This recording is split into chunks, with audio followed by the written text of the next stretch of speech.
Warning. Warning. You are about to enter the propaganda report. That's right. With Brad Binkley. You have entered the propaganda Warning. report. Warning. With Brad Binkley. You are about to enter the and we have a special show for you all this Wednesday evening. We're doing a crossover show with a podcast called the Wonder and Whimsy Podcast, hosted by Kim Hamilton. And this is a show where Kim and her guests, they talk about philosophical subjects. And you guys know that I love philosophy. I'm very much an intellectual, as everybody knows, and that's how everybody perceives me. And I do love talking about these deeper questions of, philosophic nature. And we're going to address one today, some material that I think you guys are definitely familiar with and perhaps even fond of. We're going to talk about the manifesto titled Industrial Society and Its Future by Theodore J. Kaczynski, also known as the Unabomber, also known as Uncle Ted, probably to some of you. And so I'm going to bring Kim on in a second, but what we're going to do here is, because we're going to do a little crossover thing, is I'm going to start off throwing my style of questioning at her just very briefly, and then I'm going to pass the reins over to her, and I'm going to follow her lead and show you guys a little bit what her style of show is, which I think is very interesting, because I know a lot of people here are into literature, are into philosophy, some into poetry, and I think it's cool to explore different styles of shows, and that's what we're going to do today. So without further ado, welcome back to the show. A quickly becoming fan favorite. Kim, good to see you, Kim. Thanks for coming back to the show. Thank you for having me. So I want to dive right into this, because the other day we had an interesting interaction where you were sounding like Ted Kaczynski to me. Yeah. And so I asked you if you'd read his manifesto, and you hadn't. And so what I want to know is, because I think this is important right now, how did you feel about, what was your perception of the Unabomber before you read his manifesto? And now that you have, and outside of the murderous tendencies, realize that you're just like him. Well, I don't know if I'm just like him.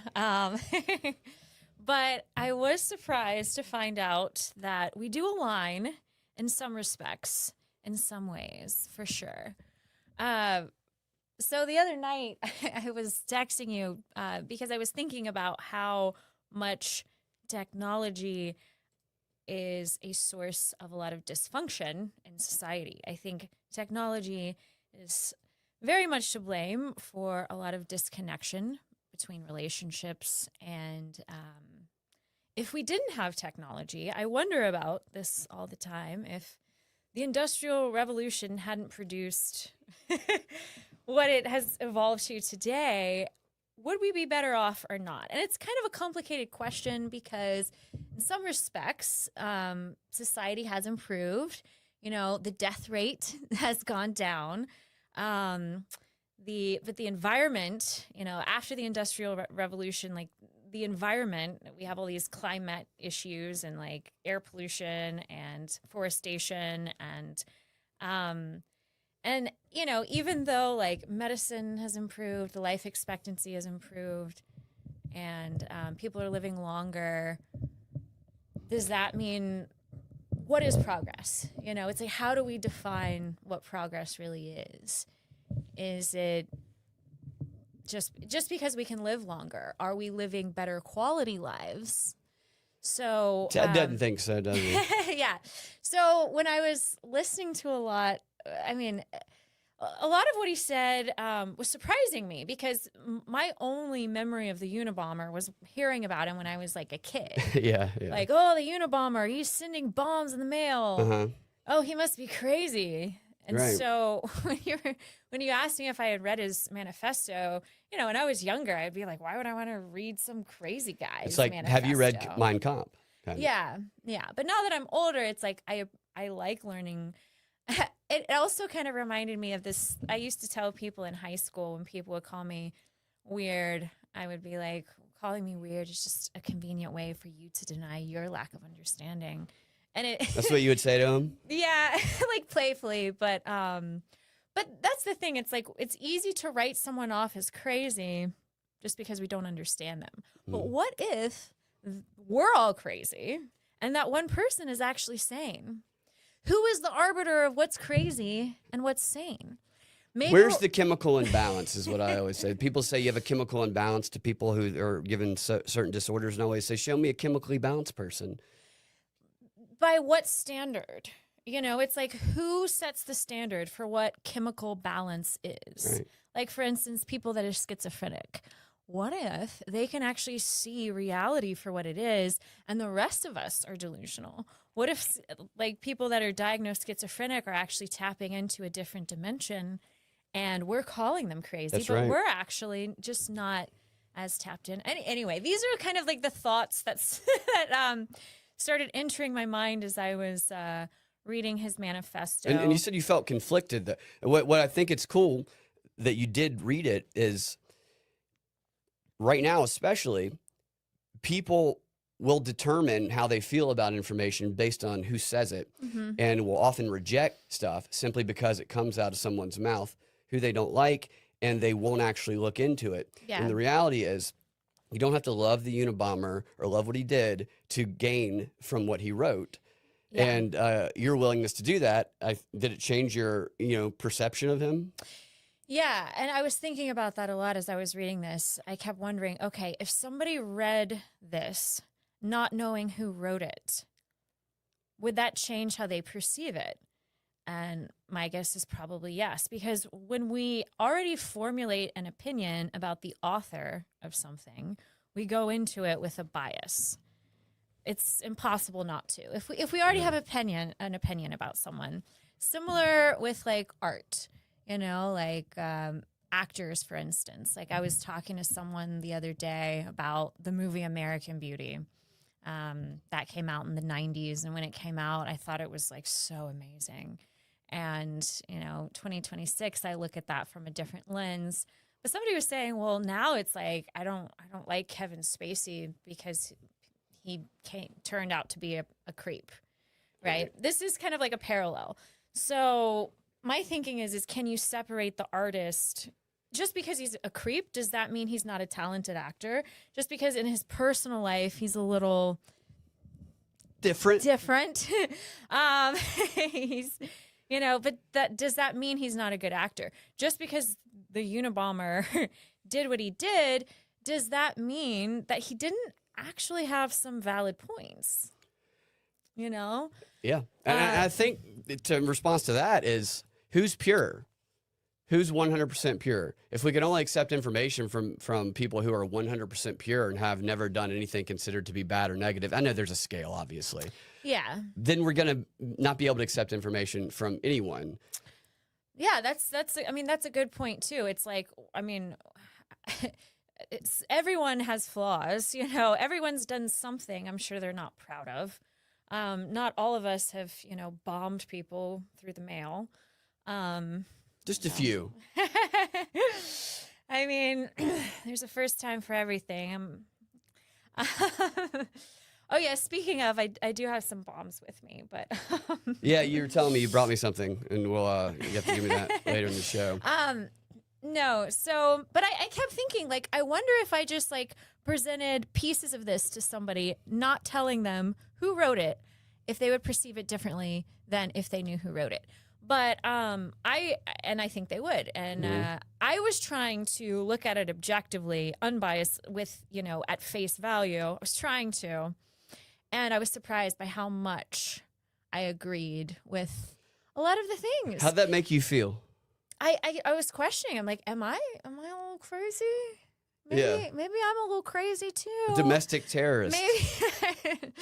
I don't want to hurt people. That's one thing I don't think so. I think he asked a lot of really great questions. I don't think his solutions were the most productive, were the most helpful. You don't think we should destroy the entire planet? I think that's where he falls short. I feel like, his viewpoints, I actually agree with some of them, but he also had kind of a pessimistic outlook. And he didn't offer any solutions that were positive. It was more like, no, we just have to overthrow everything. But he also didn't ignore that, the Industrial Revolution also sparked good things too. I mean, but he was more focused on like, people losing their autonomy and their dignity. Yeah. But then I also ask, okay, well, what is dignity? I mean, who defines what dignity is? Like what Webster's dictionary. And then autonomy. I mean, it also raises a lot of questions about what is autonomy? What is freedom? Do we have free will? And that's another philosophical debate that I like talking about. I think it's interesting, Yeah, so all of this stuff is in everything we see in society, I think, is related to a lot of what he talks about in that work. And so we have a couple of comments in the chat. Uncle Ted's Manifesto is a must read. Yes. My gut told me he was correct even back then. His tactics were certainly questionable, but his reasoning was sound. So people echoing similar sentiment there. I want you to ask me questions too. I want you to give you the opportunity to do that.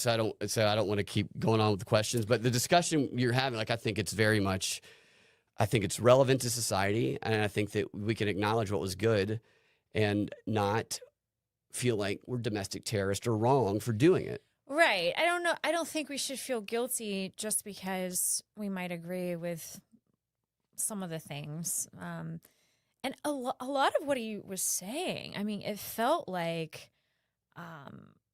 he was a precog or something. It felt like a premonition. I mean, he was like forecasting. Like a lot of what he said came true in some ways, Like what? In some ways. Like as far as like technology being technology determining how people view everything. I mean, technology is simply what determinism is. Nowadays, people live their lives so wrapped around technology, and we let technology influence us to such a degree that we've forgotten how to think for ourselves, because we're so dependent on technology for so many things. Right. Every job now, not every job, but most jobs are dependent on technology. And we have to adapt to the machines. It's like the machines don't necessarily adapt to us. I mean, there's always exceptions, but like I kind of agree with what he was saying in that regard, that that like we adapt to the machines, and so it's like a slow, gradual process of our losing our sense of critical thinking and socialization, especially. I think is becoming. I really appreciated what he said about like surrogate activities. Yeah, and I started questioning, okay, am I involved with surrogate activities? Because I agree with what he talks about, the power process, how what motivates us is we want to have a purpose, we want to have a reason to get up in the morning. I think Nietzsche said something to the effect of, he who understands why to live has everything, or something like that. But we all want to have a purpose, right? Right. It's something, like you said, you get up in the morning, you have something to do, and something to do that feels right and fulfilling. And I thought that was interesting. This is the first time I've read his manifesto in a long time. And that process of the activities you're doing and the connection to real purpose versus the connection to artificial purpose. Yeah, and that's what I started thinking about, because what's the difference? So he outlines kind of like these key concepts of like, okay, we want purpose. So that requires a goal, effort, attainment, and autonomy. Yeah, I think those are the four. Yeah, I think so. The four things. No, it's good. Off the top of your head. Yeah, I think that's it. And that's my book report. Yeah, we're working with no notes here, so we're going off the top of the dome. I think we nailed it. So I have a whole book report, but but anyway, and I do agree with that to an extent, because our lives feel purposeless when we don't have something we're working towards, when we don't have goals. We were joking around earlier about like rich people. You know, if you're born into a life of privilege where everything comes easy and you Right. don't actually have to work for Or a money. life of trauma, as Gavin Newsom calls As it. Gavin Newsom would say.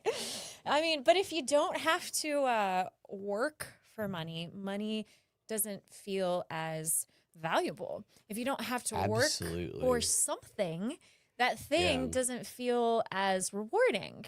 No, it's meaningless so there was the story about the Democrats leaning in, the presidential hopefuls leaning into their trauma as a way to connect with their audiences. And one of them, other than Gavin Newsom, I think it was J.B. Pritzker, maybe.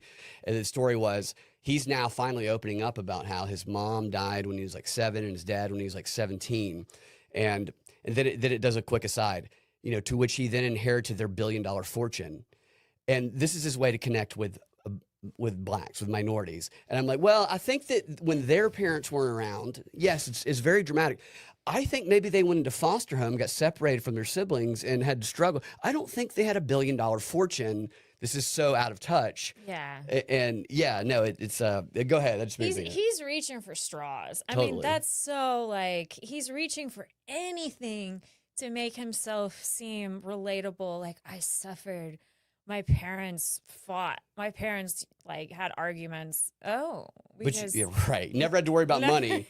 And the people you're appealing to absolutely struggled to pay the bills for their entire life. Yeah. So yeah, I kind of agree with what he's saying when he's talking about the power process. You know, I think that like he's kind of on track there.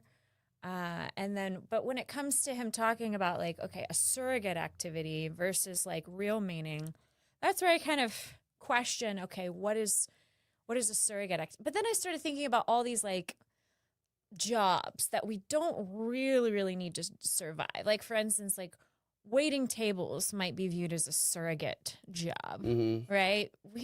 Why do we have to go to a restaurant? Why do we have to go to a restaurant to sit there and have someone serve us our food? Like that sort of feels like a surrogate job. I always snap at them. Yeah, I've worked in so many serving jobs in my days on this earth, and the snapping of fingers is Yeah, absolutely. Yeah, it's always welcomed, right? It's always puts a smile on my face. No spit in your food will ever happen. But so that's a surrogate job in the way that there's no real need for it. It doesn't solve a problem. It doesn't serve any real. Get your own fucking food. It doesn't serve any real good purpose. So that's kind of what I think of when I think of like modern day examples of like surrogate jobs. And I was trying to question like just some of the jobs I work are those like, and I think in some ways yes. And you're no. Tell people what you so you're a yoga teacher, you're an actress, you're many things. Yeah, I teach yoga, I teach Pilates, I teach fitness. I'm a personal trainer. I'm also a health coach, and I teach nutrition. I do nutrition consulting through Kaiser Permanente, and on my own. And I also am an actress. I also teach ballet to kids. Yeah, I'm an actor, writer, producer. You're director, Jane of all trades, is what you are, and wannabe comedian. So what you do, I think that it can be a surrogate activity, and it cannot be a surrogate activity depending on what the motivations are. Mm-hmm. For people who are pursuing fame, then it's absolutely a surrogate activity because there's no level of fame that's ever going to be enough, and it's always going to be I want more. I'm going to compare myself to others. If you're doing it for the fulfillment and the enjoyment of doing it, which from what I know of you, that's what you do it for. Then I think not always, but yeah. I do it for other reasons too. Financial, it pays the bills and stuff like that. No, yeah, but I think it depends on the internal motivation for people, and I think that's key, like the internal motivation. And I think you can ask, you can make those decisions for yourself, like what your motivation is for working the job. I think if you're just working a job as a means to an end, like For instance, grocery store clerks, like bagging groceries, like that's another kind of like surrogate job. Sales jobs. I used to work in sales. And I feel like that is very much kind of a surrogate activity. I think a lot of the things that we buy, so it kind of reminds me of that quote from Fight Club. Have you seen Fight Club? I've never heard of it. You're joking.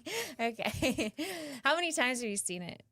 Once? I've seen it. I mean, I've seen it like on TBS a couple times, but I've seen it once. Oh, TBS. It's like censored. Wait, Remember, does TBS still exist? No, I just revealed my age. Used to watch the Braves on TBS also. Does it still exist? I don't have cable, so I don't even know. I have no Honestly, idea. I have no idea.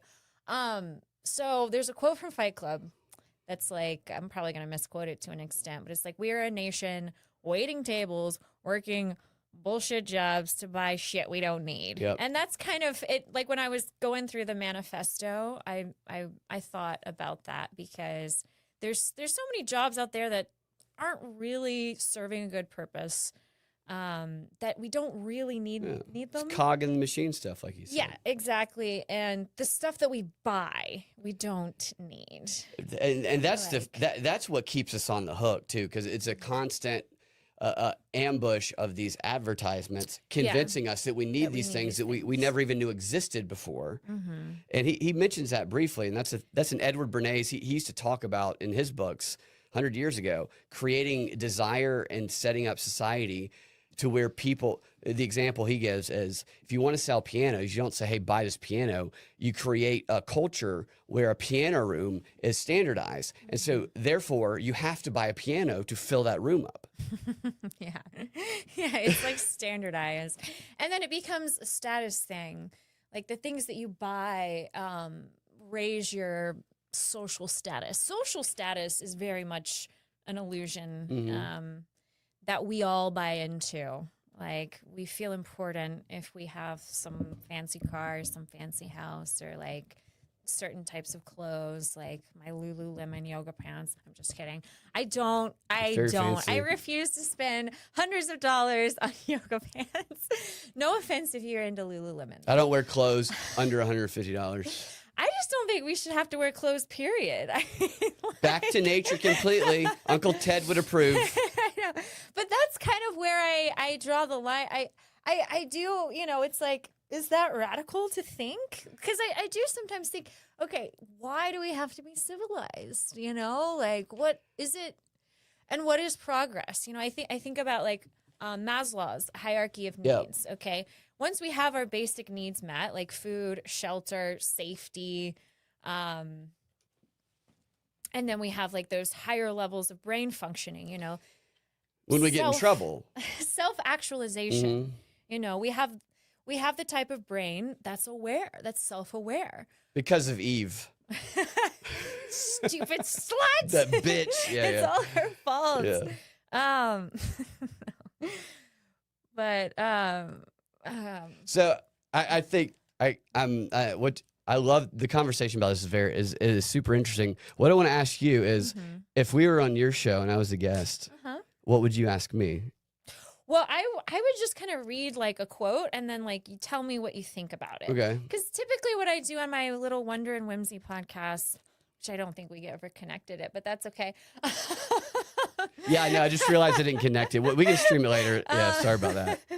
But it's all about like inspiring people to read literature, fiction, nonfiction, just to read things instead of staring at a screen. It's actually not healthy to stare at. I know you're probably staring at a screen. You're watching us now. But what we're only time it's healthy. This is the only time it's healthy to do that. That's why I liked your podcast, though, because I oftentimes I'll say on my show, I'm like, look, go outside, don't watch my show. I know this is how I make money, and this is adverse to me, but yeah, get off the internet for a little while because it's not always good for you.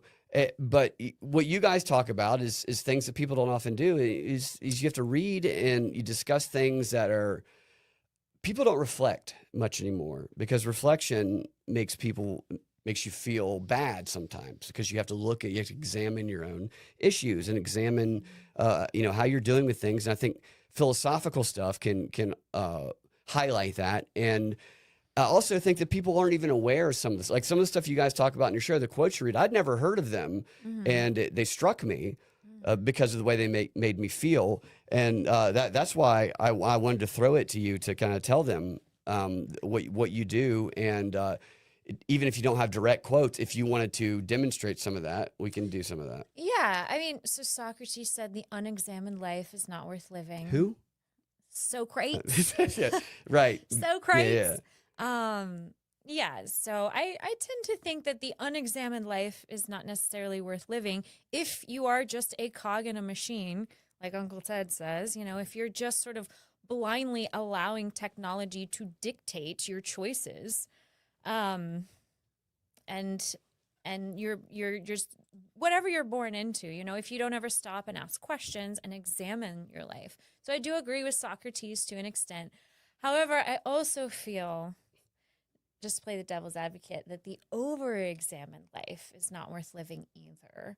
So I try to kind of, because if you're overly examining things all the time, it can put you in a place of you're not crippling just awareness, experiencing. Yeah. You know, because there's a part of our brain that's the experiential self.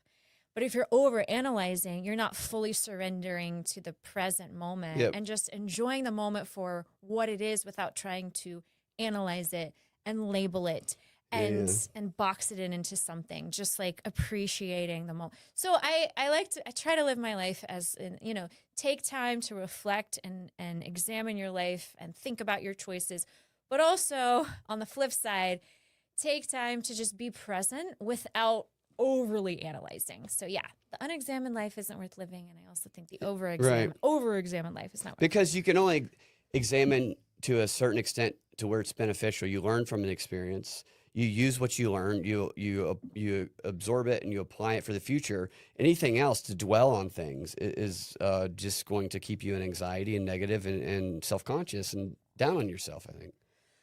Well, also, if you're overly analyzing, which I think might have been kind of Uncle Ted's issue, was, you know, he wasn't enjoying life. I don't know. I mean, maybe he was enjoying the experience. Seemed like a happy kid. Poor Ted. His psychology is really fascinating to me. How he, all those Harvard experiments, you know, like the. I'm curious to know more about that because I just read his manifesto. So I don't know all the details about those experiments, but I'm sure that has something to do with how he arrived. Oh, so he would deny it, but I would say, my opinion, absolutely. You want? I'll tell you about that. Yeah. And while I'm doing that, if you have anything you want to pull up to just throw at me. To throw at you. Yeah, to toss over this way. I love to throw at you. I have this like bomb. Yeah, you gotta. You mean like a quote? Yeah, quotes or anything you want to put out there. But here, so a little bit about his background. I am going to read from my notes on you go for it. My phone here. He was accepted to Harvard when he was 16 years old, and he was put in this experiment, which was, what was the guy's name who did it? It was the same guy who did the MK Ultra experiments, and he worked for the OSS which predated the CIA during World War II, and he just continued to conduct the same experiments on people after he got out of the government and he got a job at Harvard. Mm-hmm. So that's why the question, was it MK Ultra, was it not, is irrelevant because it's the same experiment done by the same guy, just in a private industry capacity, sort of. Versus a government capacity. Yeah. And these experiments were to test psychological torture, basically. And from my understanding, one of the things they would do is they would get these young students like Kaczynski to write down all their fantasies and all these things that they would never want other people to know because they could be ridiculed about.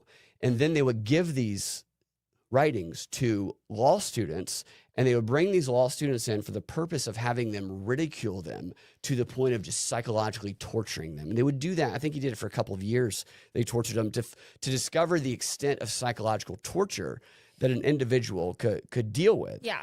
And like to test a person's resilience. Right. To test how resilient is the human brain. Which is like a very traumatic way to test that. I don't think that's a very effective way of testing it either. It's, I mean, Wait, what do you think? Do you think that's an effective way of testing resilience? I mean, wish I could have gone through that just to really strengthen myself. No, I think it's people bringing these. He got in as a young kid. He skipped 2 grades. He was 16, right? He had When he, 16. Yeah. He had a lot of trauma as a kid. So, and I'm sure they knew this. So when he was when he was 6 to 9 years old, he had an allergic reaction that put him in the hospital for weeks, and he was restricted. His parents weren't allowed to see him all that often. They could only see him a little. So just kind of like COVID, he was isolated. yeah. And his And those mom, are pivotal years. right. I mean, when you're 6 to 9 years old, your entire personality is being formed. Well, some might argue, psychologists might argue that your entire personality is formed by the age of 2, but Yeah. yeah. Yeah. And his parents are not able to go see. I mean, Yeah. that's kind of weird to me. I do want to Yeah. know more about Some of you guys in the chats might know more about this than I do. But his mom believed that it caused like lasting separation anxiety. And apparently the family kept a photo of him strapped down onto an exam table. A And photo of him. The That's a photo was weird- strapped down?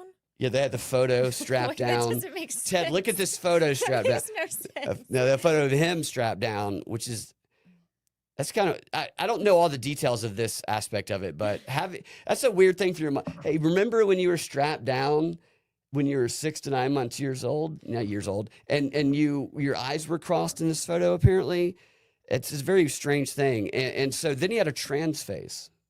I remember hearing about this. Yeah, he wanted to become a woman, Right. but but it's interesting because there was like a phase where he wanted to become a woman, but he criticizes like leftists. He goes hard against leftists. So hard against the leftists.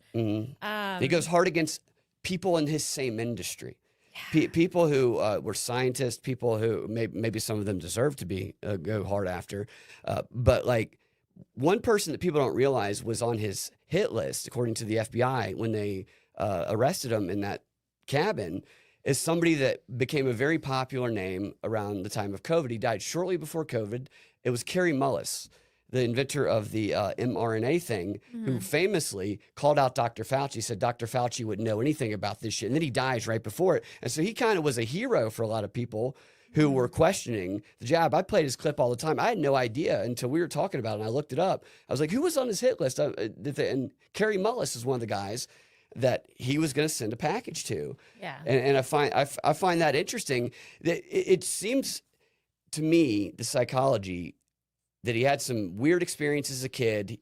He kind of antisocial, very smart. People didn't understand him. He didn't relate to people.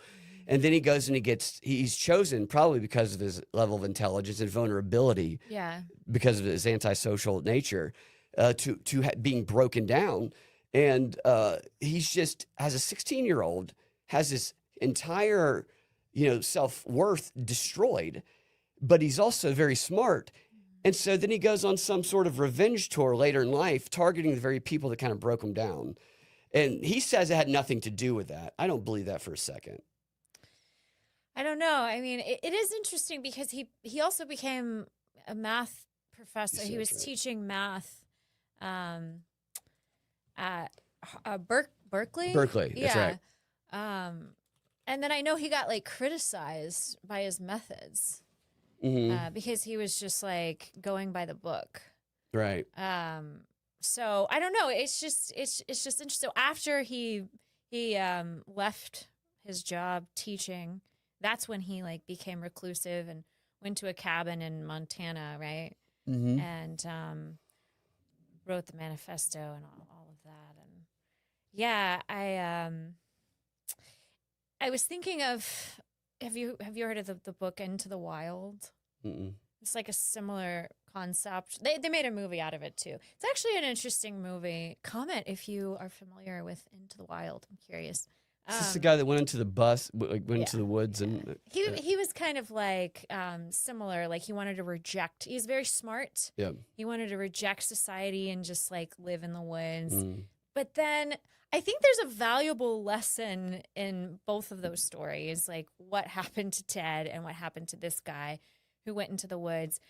he ate poisonous berries, Yeah. you know, and Yeah, then that's right. and then died. And so it's just kind of like, you know, I tend to think that I understand why like people might hate a lot of things about society, the structure, the lack of freedom you might feel at times when it seems like we're trapped in this economy, especially this like illusion of chasing money to buy stuff we don't need because you know, all this propaganda telling us this is what it takes to be happy. We have to buy stuff and then we'll be happy. Yeah, so it's like we feel kind of like trapped in this. I understand why someone might want to leave society, but I question, is it healthier to just sort of play by society's rules to an extent, but also like find a little freedom within that, like kind of finding a way to kind of find freedom within the system, Right. create your own code of ethics that isn't gonna that still like might look like you're playing by everyone else's rules but secretly playing by your own kind of thing. Yeah, I feel like that's kind of a healthier approach to mitigating this like doesn't have to be either or. yeah, you can do both. Like that's the thing. It's like you don't have to kind of be a recluse. There's ways of finding freedom, at least within your own mind. And that's kind of what I teach is like I teach finding freedom within. Yeah, no, I think that like that to me, I was never into any of that shit until I started doing improv, and then I started to love it. Yeah. Because it would help me get focused. It would help me, you know, block my day out, and it helped me perform better when I was doing shows. And looking at Into the Wild guy and Ted Kaczynski, it feels to me like there was a lot of anger and hatred towards what he felt caused him to be the way that he is. And he probably needed to get laid. He was probably a virgin, honestly. Kind of one of the original incels. And there was just this anger. And, you know, these experiments done on him were terrible. And he then seemed to go on this rage against, I want to destroy everything that I blame my sadness or how I feel about myself on. And that led to like, not that I agree with a lot of his diagnoses, like you said, about the ills of society, especially the progressive shit. Totally. Like he nails the whole idea of why people protest all the time. 100%. He nails that. But the solution, we don't need to destroy everything. You can kind of, you can teach people, it doesn't have to be either. You can teach people through homeschooling or whatever to live off the land. You can teach people to have this ability to go through that power process where they can use technology without having to rely on it if the grid collapses. But his solution seems to be, let's blow it all up. And then that makes me wonder if, let's say, his solution came to fruition. Has that not already come to fruition a whole bunch of times? Is that not an explanation for all of the ancient technology that seems to be advanced that is often discovered? Because you would have to kill everyone who knew anything about how to create new technology with his solution. They have to be dead, and you have to bury all of history. Some people would have to have access to it, but I don't know. That makes me think about, like, have we done this over and over again? Oh, yeah. I mean, you would have to kill a lot of people. To start over and hit the reset button. Yeah, right. But it's also like, you know, he thinks technology is the root of all evil. I don't necessarily agree. I think that if you use technology as a tool, as opposed to a substitute for human behavior, I think that technology, I mean, embracing technology without becoming consumed by it is possible. You know, like someone like Pinker, like Steven Pinker, like he thinks that technology, because of technology, we've advanced so much in terms of science and health, and which is true. I mean, you have to give some credit to what technology has done. So I disagree that technology is the root of all evil. I just think it's important for us, and this is what I teach. I teach mindfulness. Checking yourself, and being mindful about the effect technology is having over your nervous system, over your mind, over your body. Your relationship with technology is something you can control. You can control it. So you can actually decide if you're going to adapt to technology or if you're going to tell technology who's boss. Right. And you're going to make technology your...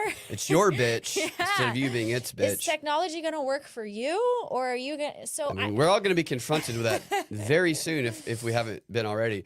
And that would seem to me what most people I know who are very pro Kaczynski, they're individualistic mentality would be is that it's up to the individual. So nobody is really stopping you from going to do the things that Ted says we need to get back to, the nature we get back to. Some would argue that the government doesn't want you to do that, and that might be true. But I know plenty of people who have taken their kids out of schools, who have moved to farms, and who can live off the land tomorrow if the grid is shut off. And so that can happen. It feels like Ted went a little overboard, I think. And so there was a quote that he said, I don't remember what exactly is, but basically he's talking about how you can only get attention to subjects and ideas with big money and in the corporate mainstream stuff, and that's not untrue. But then he said that's why we had to kill people in order to get attention to his manifesto, which that was the deal, as he said he would stop sending bombs if the New York Post and Washington Post published it, and they did. And I just thought he just started with the guerrilla marketing campaign there. Very explosive. It worked, I guess. But he admits there that in this that he never tried any of the other stuff. He never. So there's a book that he based many of his ideas on by Jacques Ellul. Oh yeah, yeah. So much of Ellul is exactly echoing like Ted is basically like echoing everything Ellul said. Yep. That, 100%. As one of his inspirations for it. And he writes very detailed and can be hard to read, but he's also a lot more lighthearted about things than Kaczynski's. Kaczynski's not really a laugh. He's not quite as dark. Not doing any open mic nights with Kaczynski. But the admission that, and this is part of the reason that even though I agree with a lot of this stuff, I have to say I'm going to take a step back because that shows the extremes that he went to and how he jumps to conclusions. Because Ellul's book is pretty popular and people know who he is. Yeah. And maybe he had a more prominence in society, but Kaczynski went to Harvard. He was a 16-year-old. He skipped grades. He had all the opportunity in the world to, although he did get MK Ultra, I'm not going to, can't fault him for that. But it wasn't like he was somebody who was living in the ghettos of New York who couldn't get any attention to anything. He just didn't try. He just said, I don't think anybody's going to like this shit. We better start blowing shit up. Yeah, that's not the only, blowing stuff up isn't the only way. Right. It's not the only path. He could have just tried to write the manuscript and publish it without blowing that's right. I was under the impression that he tried to get attention to it and failed a bunch of times, but he didn't even try until this. And so that's why when people get to Uncle Teddy, like his ideas, but he's not the end all be all just because we agree with his diagnosis of the technocratic state. Yeah. His answers aren't necessarily correct. Yeah, I think he raised a lot of good questions, but the solutions, it's not really fair solutions, in my opinion. And so what's interesting to that kind of stuff is if you play out, and we talked about it a little bit earlier, what would have to happen for his solution to come to fruition? It's literally the destruction of the planet. Yeah, that's the thing. It's like, how many people would you have to kill? How many, what would you have to destroy? I mean, it's kind of like, could we even destroy technology at this point? Right. Like, what benefit are you going to get out of it? And I mean, there's got to be a better way. You know, there's got to be a better way than just like blowing. He's like, no, there's not. Blowing thing. Like, did you see that movie? The one with like Leonardo DiCaprio. The one that got all this like Where he was a protester. critical acclaim. Yeah, what I is haven't it seen it. I've heard called? about it. So it's like the revolutionaries in that movie are basically like Uncle Ted. They think that the solution is blowing up buildings and killing innocent people, which is silly. That doesn't solve anything. They're not innocent. No. Some of them are. Yeah. When you blow buildings up, how do you know who's going to be affected He by killed that? somebody that he got information from like a newsletter. Well, he was specific. Like, he was very specific about who he targeted. But one of the people that he ended up killing, he thought was involved with something that they weren't because of information that he got from a newsletter that was false. So he got a little propaganda, ended up sending a bomb. I can't remember what the guy's name was, and killed somebody that it turns out It's innocent. wasn't actually involved in what he thought it was. He never apologized for it. You know, his brother turned him in too. Yeah. Yeah, I knew that his family just turned him in because he had like a sister too, right? And yeah. It was like the first like FBI linguistic analysis system that they used. It was very interesting the way they looked at it because he spoke in a specific way that his brother recognized. And then they did. Yeah. Yeah. Imagine if he had used ChatGPT to write it. Like now, nobody would be arrested. He would have never gotten discovered. That's true. That's a way you can mask it with. See, he didn't even realize technology could have helped him get away with it. Yeah. He just died a couple of years ago. I know, not that long ago. Well, not a couple, like in 2025 or 2023. Yeah, he killed him. He Epsteined himself. He killed himself. Yeah. He actually did kill himself. Do you think he really killed him? Is there like a theory that he did? I think Epstein killed him. Are there any like theories out there that he's not really dead? I haven't heard. I haven't heard any. That I'd be interested though. I'd love a new conspiracy. Yeah. Right now, because a lot of the old ones are just getting recycled. I think he was like 81, and then he He finally. was young. No, I think he was 81. Yeah, and he hung himself. Yeah, I mean, I guess So- you might think that's young, Right. Which is kind of a back to nature way to kill yourself too. Didn't even kill himself with technology. right? Yeah, didn't use a gun. He just. Yeah. But to your point, I do think that what he was right about is that if we get too consumed with technology, and if we allow technology to make our choices for us, that's when it becomes dangerous. And whenever, I mean, I can only speak from my own experience, but whenever I do gardening, like I have friends that have gardens and farms up in Hiram, and whenever I visit and like help them out, there's something that like feels so like rewarding because I think that that's like in our biology almost. It's like it's like we're hardwired to want to do to want to do those things. I mean, you hug trees too. You ground. Yeah. I do hug trees. I literally, Like very literally. I literally do. Yes, I admit I'm a tree hugger. But for a reason, That's though. as far as it goes, though. Just hugging, no kissing, okay? You're not Just in a hugging, relationship with a just tree. snugging. It's platonymous. I mean, I like to think that it's talking to me and that I can, like, hear its thoughts, like, and channel. No, I don't go that far. But Trees are fascinating. Actually. Yeah, but have you ever hugged a tree? I don't talk about what I do with trees. Have you hugged a tree? Not like you have. I've touched a tree. I think trees are very interesting. Have you ever wrapped your arms? Only like, my legs. Only your legs. Well, that counts. Yeah. No, Like- I don't think I've ever officially hugged a Have tree. you had skin to bark contact? I always use protection. It's probably for the best. It's the responsible thing to do. I will now, though, after seeing, and you had an explanation for it. It's similar to the grounding. So whenever you're hugging a tree, so trees release a chemical called phytoncin. If I'm pronouncing it right, probably not. Phytoncin. I think that's how you say it. Phytoncin.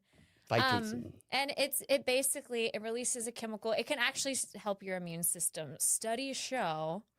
If you disagree with me, feel free to say I'm crazy. Yeah. But look up phytoncin. Trees release it. So when you're hugging a tree, that chemical helps your immune system.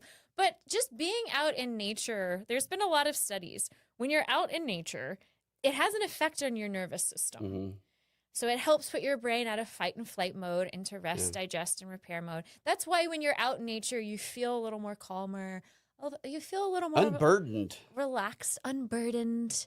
And then putting your feet on the ground. I mean, there's different studies that talk about how it can balance the positive and negative ions around you and reduce inflammation, reduce free radicals, all that stuff, grounding. And it feels nice. I always, it puts me in a good mood. Like whenever I go outside, I try to do this every day. So I'm like confessions of a hippie. So Yeah. We're at least- talking Uncle Ted. We're transitioned into, we're talking about back to nature and what Uncle Ted should have included, which Yes. is these studies that actually show the benefits of. the actual scientific health benefits, because he instead of just focusing on what he doesn't like, he never talked about like, okay, flipping it to a positive. Like, okay, so for me, what I take from Uncle Ted is that disconnecting from technology from time to time is healthy. Putting your feet on the ground, it can change your energy. Your energy can shift. And I wish he would have spent more on time on that. Like, so he was very much, we need to destroy the problem, which he was right about a lot of the problem, but it was just, well, I don't really have a solution. Because he even admitted, he says, when you want to start a revolution, you have to highlight the problem, but then you have to offer a positive thing that you're going after. He says, I can't really offer that other than just going back to nature, when there's actually many benefits that you could argue why you should go back to nature, which you're highlighting. Yeah.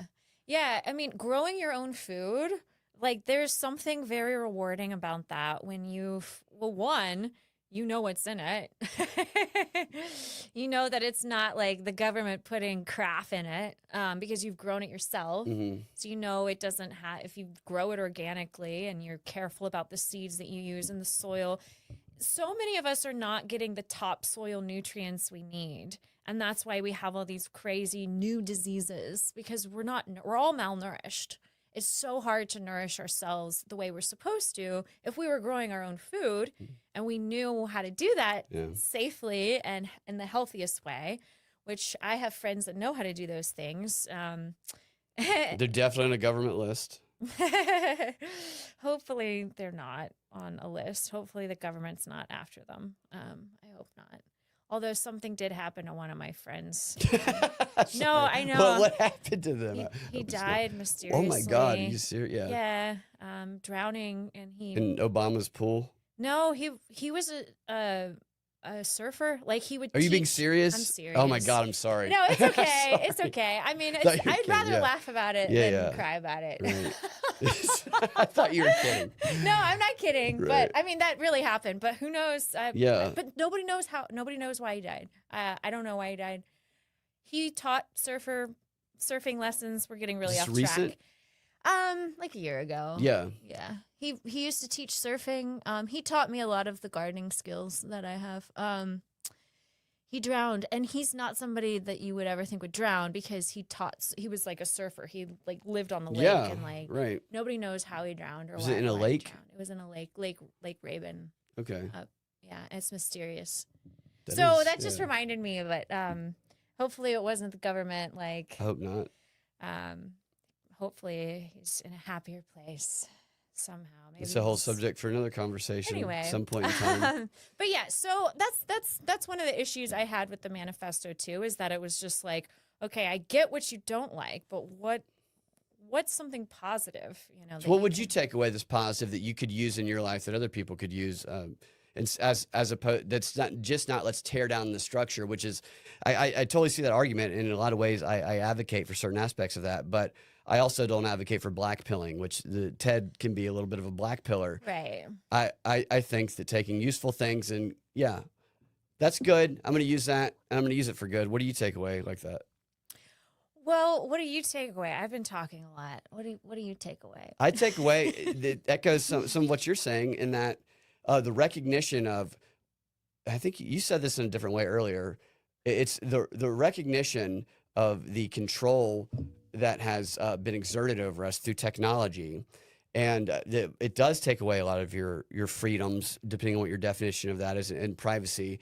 and it is offered to you as convenience, that seems like freedom at the time, which he talked about, by recognizing that in the way that he illustrates it, and I think he does paint the picture very well. I think that enables people to come out of the cave a little bit and step back and say, I'm going to turn my phone off for a couple days a week. I'm going to go hug a tree for a couple days a week. I'm going to go embrace what seems natural, or what is natural and feels natural, because it definitely feels so good to go outside and just kind of get away from everything for a little while. People who are trying to like, that does argue that doesn't do anything to ground or do whatever. Well, I mean, what that seems like a weird thing to argue for, just because they don't see a study.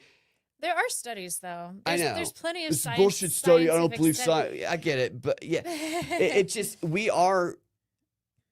come from nature, and we're becoming cyborgs, and there are benefits to it, but also it's just there's definitely benefits to going out and getting some sun, to going out and interacting with people, and that's what I would take away from it. Yeah, vitamin D, and you know, growing your own food. It's actually not that hard. I mean, it takes work, but that's why it's rewarding, and I think that's the power process. Power process is and there's like that immediate, because like that's like the basic need that you're fulfilling. Touch grass has frightened me. So Ted would not consider gardening like a surrogate activity. Yes, touch grass, as the kids say. Did Ted even know how to garden, I wonder? Probably, maybe. I don't know. Yeah, I mean, I don't know. He was a little.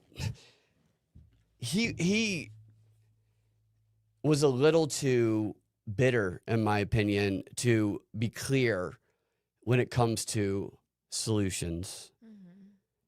And some people get mad at me about that because they like his anger towards the technocratic state. Yeah.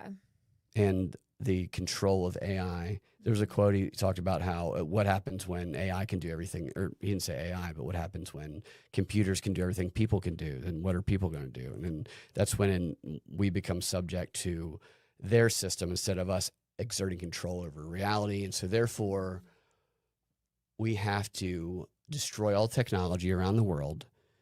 And we have to do it and then he starts advocating for a propaganda campaign. Which is the very thing he was kind of railing against. Is we need to find smart people, like he's talking about himself, who you can just be truthful with and measured with. Yeah. Who you never lie to, and then we gotta dumb down the message for the masses, and we gotta convince them that it's us versus the powerful people who would have you be absorbed by technology, not us versus the blacks or the women or any identity politics. And I'm like, yeah, that's pretty obvious stuff, basic marketing. And it's just, let me get some details of that. I was reading it again. I read it first like 10 years ago. I was honestly a little disappointed. Maybe it's because a lot of people I know kind of hype him up a little bit. But I was a little disappointed in the lack of intellectual nature that some of his solutions involved. Well, I also thought it was interesting how much of what he was saying echoed Jacques Ellul. So have you read Jacques? A little bit. Yeah, a little bit. You're but right. I know enough about him to know that it was very much. So I wonder, I'm not saying he was like copying, but it's not like he was saying anything that original. It's just his solution was the whole blowing people up. That was original. Right. But I also wonder if part of his motivation was from a psychological need to feel important, to feel like his life matters, because it doesn't sound like he was able to like have any like fulfilling relationships. He'd probably been felt rejected. Yeah. He probably felt small. He probably felt kicked, even though he was very smart at every level of his life. He didn't get along with people because he was weird. If you're 16 years old going to college, you're not socially adjusted at all to that. And I just want to give him a hug, like reading it. He's probably very tense. Like reading that, I was like, I wonder if somebody could just give him a hug. Like, would that change anything? Would that change his perspective at all? I do. Like, I wonder, he probably, we're joking, but No, I'm serious. the amount of hugs he probably had in his life, especially once he became an adult, were minimal. How many years was he doing this? He was sending bombs for a long time. But I mean, going back to like his history though, like he was actually physically separated from his parents for a while at a very young, pivotal age. He didn't have that physical. You need that oxytocin. Absolutely. You need that like physical connection with your parents for health, for mental health. But I mean, it's all connected. But yeah, so I wonder if, you know, it kind of, once you think about like his whole life, it kind of makes sense. I actually like feel for him, you know, like I have like compassion for him. Like I just want to give him a hug. Yeah, so I agree. I think that I think he's an example of, I think he is the shining example of what's been broken by the very system that he diagnoses as the problem. Yeah. I think that's why he does it. And I think that his anger calls him to jump to those solutions that don't even think, maybe I just need to get a hug first before I say, let's bomb everybody. Yeah. And he even admitted in some of his early writings that some of what he was doing, because they found all these writings in his cabin, was based on revenge. Even though he later says that it wasn't. He just wanted to do good. Get back to nature. Yeah, No, it seems very clearly motivated by revenge to me. So I have a few like fun stuff and fun questions, but I do want to, again, what would you ask me about? I've been asking you questions, everything. What would you say? Well, I would just read. I would be curious if we read like a short like part of it, and then you can. We'll do that. Pull that up. You think? I'll pull up one of yours. Pull that up, and we'll talk about it, because I really like how you do that on your show. You dissect. You get kind of in the weeds on some of the quotes and analyze it. And people listen to the show know that I love that. Yeah, I mean, part of what I like to do is just kind of like analyze language, and language can be limited in what we can understand. But I also like to think about who said this and why they said it, and how we can apply it maybe to our life. Is it useful? Is it not useful? Just kind of ask those questions. So I'll just read this one. Take us, for example. If we had never done anything violent and had simply sent the present writings to a publisher, they probably would have not been accepted. If they had been accepted and published, they probably would not have attracted many readers. So this is like what you were saying. Yeah, it's so revealing too. Yeah, go ahead. Because it's more fun to watch the entertainment put out by the media than read a sober essay. So, yeah. He didn't even get canceled. He Okay, didn't even. I've been canceled. I've been kicked off the radio. I've had my website taken down. He didn't even get canceled before he went to the bumps.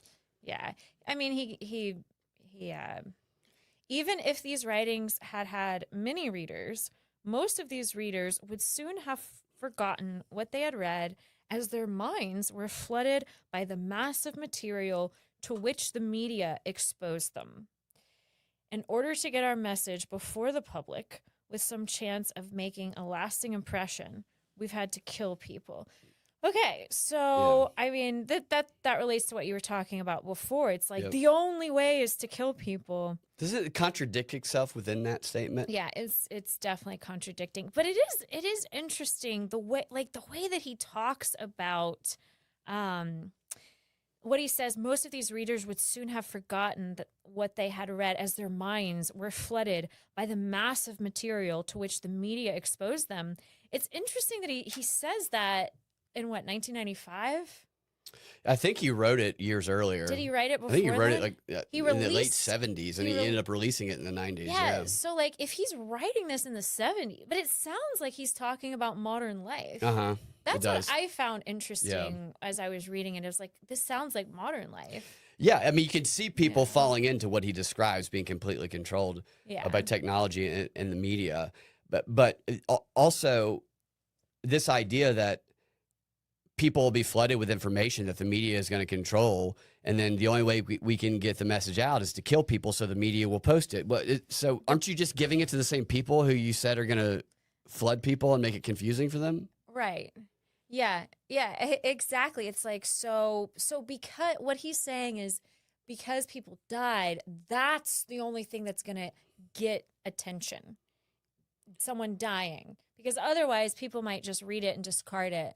That's the message. Kill people for it. I mean, seriously. That's like he's trying to give this explanation for why people who agree with him need to just start by killing people to get their message across. And that's how you would start a revolution. Yeah. I mean, you have to do something to get attention. But he could have streaked across a sporting event.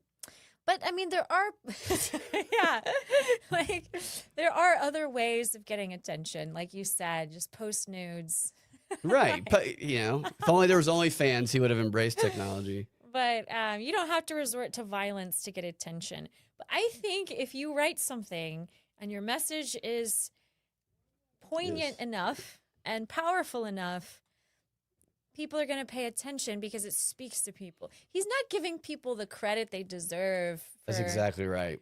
For like, not everyone is completely just like brainwashed by the media. Yeah. But I do agree that we're getting closer and closer to that without necessarily realizing it. If we don't stop and take the time to do the Socrates thing and examine our life and reflect and ask ourselves, do I have a healthy relationship with technology? I think we should always ask ourselves that. Do I have a healthy relationship? Yeah. Or am I relying too much on technology to do things? Is it helpful to my brain or is it hurting my brain? Is it good for my emotions or is it stressing my nervous system? You know, is it productive? Like the things that I use technology for, is it actually productive? Is it serving a good purpose? Right. Those are if we just ask ourselves those questions, then we can make conscious choices and develop a healthy relationship with technology. And I think we know when we have an unhealthy relationship. I think that it's just easier when we're not feeling good about ourselves to not reflect on it and address it. Yeah. PlayStation does this thing, which I think should be beneficial to people, where at the end of the year, it gives, here are how many hours you played per year. And I remember the first time I saw that. I haven't had a PlayStation for very long. I got one because a friend Josh convinced me to get one. Oh, he convinced you? Yeah. What did he do to convince you? I can't remember. It's just the thing. He's selling it. It's that chance to hang out with your friends and then and it can be fun. But then you're up at 4 a.m. playing Red Dead Redemption. Fun game.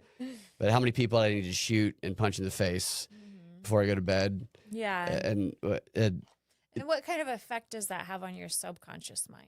I have no idea. It's a good question. The number of hours, though, when you can see that, and I don't play it as much as my friends do. In fact, I've stopped. I haven't played it in a long time. I stopped because I was like, I got to stop just playing, like zoning out and playing because you start. There's no 5-minute game, you know. Yeah. And it shows all these hours, and I'm just like, man. Some people are looking at this and they're seeing they played video games for like 60 days this year. Yeah. And that's kind of crazy. But you know that, though. It's just easy to – a lot of people do drugs, they smoke weed when they play games, and it makes it easy. I guess it goes hand in hand. It makes it easy. Can you even do one without the other? Can you? You can stop playing quicker if you don't smoke weed. I can tell you that. Yeah, so to your point, that's a lot of time and energy that you could be spending. And that's exactly right. Writing sketches, doing the things you want to do. And pursuing your passions. That's right. You know, the things that really light you up inside. If the only thing that lights you up inside is video games, I mean, I don't know. I mean, I don't know if that's really that healthy, but but like there's things to life than just video games. What lights you up?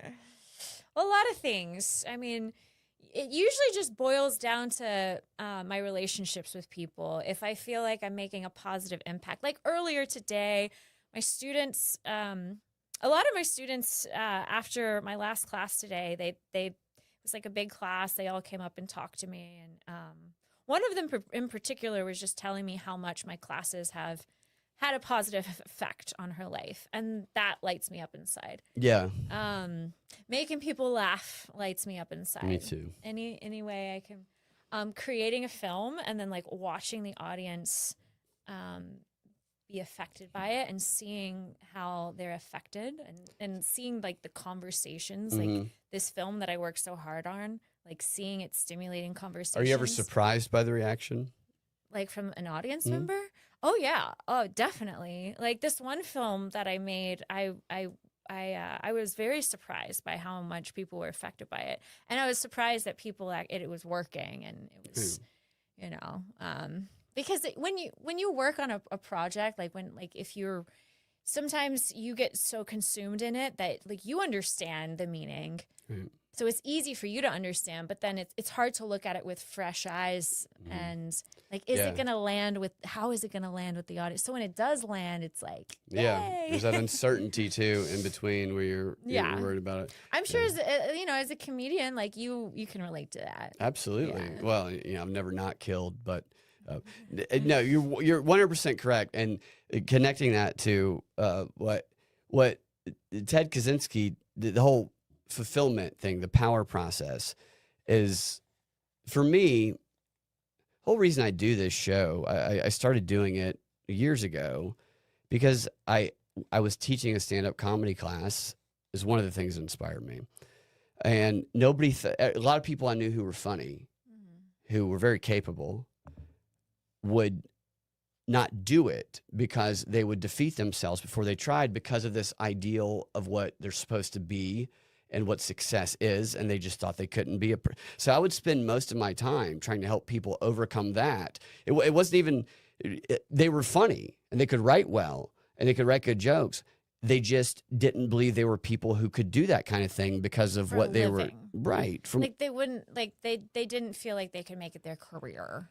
Well, yeah. Is that what I'm getting? Yes, it's that, and it's also the people are going to judge me. My parents are going to judge me. People in my life are going to judge me because they're going to say, "Oh, you need to get a real job. You're wasting your time with that." And I'm like, "All that shit's made up too. All that shit they do is also made up." Yeah. Okay, and they don't even care about it. Job? They don't even. Yeah, right. They don't even care about what you're doing. Is so I've done shows before where after the show, people have come up to me and they said, I was having like a really rough week and this, I haven't felt this good in a month. Thank you. And that to me is why I do the like comedy and this kind of thing. It's not to black pill people. It's to I like to think it empowers people. That's the way I see it. The exposing some of the bullshit that's going on, because it all the bullshit propaganda is what makes people think they're not capable. It's what makes people think that they need to go out and get all these things in order to meet societal standards while ignoring what's unique within them that is their greatness if they embrace. And so that's kind of been that's why I always fight. I don't fight with, but I'll call out any influencer that I think is bullshit. I don't care how many things they say that I agree with. I don't give a shit. And that's sometimes to my detriment, but the whole reason that I want to do this shit is because pulling back the curtain on that, and some of what Kaczynski pulled back the curtain on in Plato and Socrates, it shows you that the boundaries and limitations that have been put upon you are all an illusion. And it's what's inside of you and what you can cultivate and how you can apply that to help other people is where you can find success. And that was a long explanation to agree with you. But yeah, we feel bad about ourselves because the system wants us to. Yes. So what he say? He said obedience. Yeah. I think he was right in that. I do feel like the powers that be, the system is reliant on us. There's a lot of great quotes in here that talk about how the system needs us in order to stay afloat. It needs us to be compliant and obedient. Otherwise, the system ceases to exist. That's right. They depend on it. We have to follow the rules. We have to agree with it. But yeah, what you were saying, I think that like if you can empower somebody to kind of think for themselves, and I think disconnecting because a lot of technology now, like social media especially, it's priming everyone, it's turning everyone against each other. And it's priming everyone to want to hate your neighbor who might have blue hair or whatever. Yeah. Fag is what you instead of like, getting to know a person and not judging them just based on like their political ideology. That's right. There's more to a person than just politics. There's more to a person than just that. Yeah. So if if everyone just took time away and and took time to really kind of evaluate and kind of dig deep and think about, I mean, that was a great question you asked me. What lights you up inside? That's what I do when I'm health coaching. I ask people, what lights you up? What actually brings you? Because so many of us are so disconnected to what actually brings us joy. Because we're just stressed out all the time. Like so many of my students, they come to yoga and things like that because they're stressed. Like, and because American society is like conditioning everyone to be stressed. We're conditioned to think that our self-worth is based on how much money we make. We're conditioned to think that our self-worth is based on how productive we are. And so in order to feel good about ourselves, we think we have to be stressed all the time. Yeah. And things beyond our control, like foreign wars and stuff. There's nothing we can do about these things to keep people in a constant state of anxiety. Anxiety and fear and helplessness. Learned helplessness. Yeah. So I think when I teach meditation and things like that, I encourage people to sort of do a self-examination, ask yourself, okay, well, what are my unique skills and abilities? Because I like to believe that everyone has something special about them. Yeah. That's unique just to them. And when you can like tap into that and then realize that within this lifetime, you can pursue that. I mean, so what if it's not your career? You can still pursue it. You can still like create. People have been taught to bury that. Yeah. In pursuit of being just like everyone else. Yeah. Yeah. When people can identify that within themselves. Yeah. You do need to learn the business of the system a little bit, but that is often going to be your most profitable endeavor. Like people don't even realize it because they're got to survive. But the thing that's the most profitable within them is that which is most unique that they've been taught is worthless. Weird because it's not like a sheep. It's not necessarily like it's the path less taken, Yeah. But listen to Robert Frost is what I'm saying. Two roads diverged in a yellow wood. I took the one less traveled, and that has made all the difference. And people are afraid of that because the system tells you to take the way. It makes that promise that Kaczynski talked about, where modern society, they don't learn to live off the land and whatnot. They are given, you will be taken care of if you are obedient to the system. Yeah, and we're dependent on infrastructure. And, we have to go to the grocery store to buy food. And we could actually make our own clothes, Like, we could do a lot of things. You make your own clothes? You could. You're right, though. I make my own pottery. Does that count? I usually wear nothing but leaves around the house, Adam and Eve. But I mean, I don't pretend like I'm completely like, No, and you don't have to. Like it's the same way I am. I'm not a prepper. I don't live off the land. A friend of ours, Bob. I don't know if you've met Bob, but I know I've spoken to you about Bob. Bob. So Bob used to come on the show all the time when he had he was working for a place he didn't. This happens to me a lot of times. People come on my show, but they'll be like, I need to use a fake name because I don't want to get fired. Oh, I mean, I understand. Depending on the job you're working, stop working for those fags is what I say. But he has a plot of land. He has a shipping container that he can live in and whatnot. And I know a lot of people like that. Yeah. I know a lot of people who live off land. And a comment here from Frighten, which is I appreciate this comment very much. Meeting you and Monica at Neighbors Feed and Seed, that's what it was, with 100 other people at the start of the pandemic helped me fight the PSYOP. Thank you. It helped me also. That's what I want to say. Is we were so online and people weren't connecting with others that it was awful. And then getting to go see people in person, it just shows you how there are people that think like you and people are cool. And also, when you disagree with people, because not everybody agrees on everything, you realize that people aren't the stereotype that our screens have convinced us they are. And so these reactions, which are programmed to that, you just listen to people, and most people are actually kind of alike. And I think that's why they want to keep people separate. So thank you for that comment. That was a very eye-opening thing for me, actually. There's people that flew in from other states, and nobody was wearing a mask. That's true. We were very anti-mask. We were very anti-mask there. And I remember people were singing "God Bless America" at the end of the night, and got to meet. It was when I really kind of, from what I've done for a while, this has been what I focused on, but never had I seen the perception of reality been distorted than during COVID, until we had this live meetup, and so many people who had been in their houses and been told they can't go anywhere and do anything were like, thank God I want to come just be around people and hang out. And it was so chill, and it was cool. And it's like a back to Ted Kaczynski. Probably had a great time. Probably would have been good for him to meet some like minds.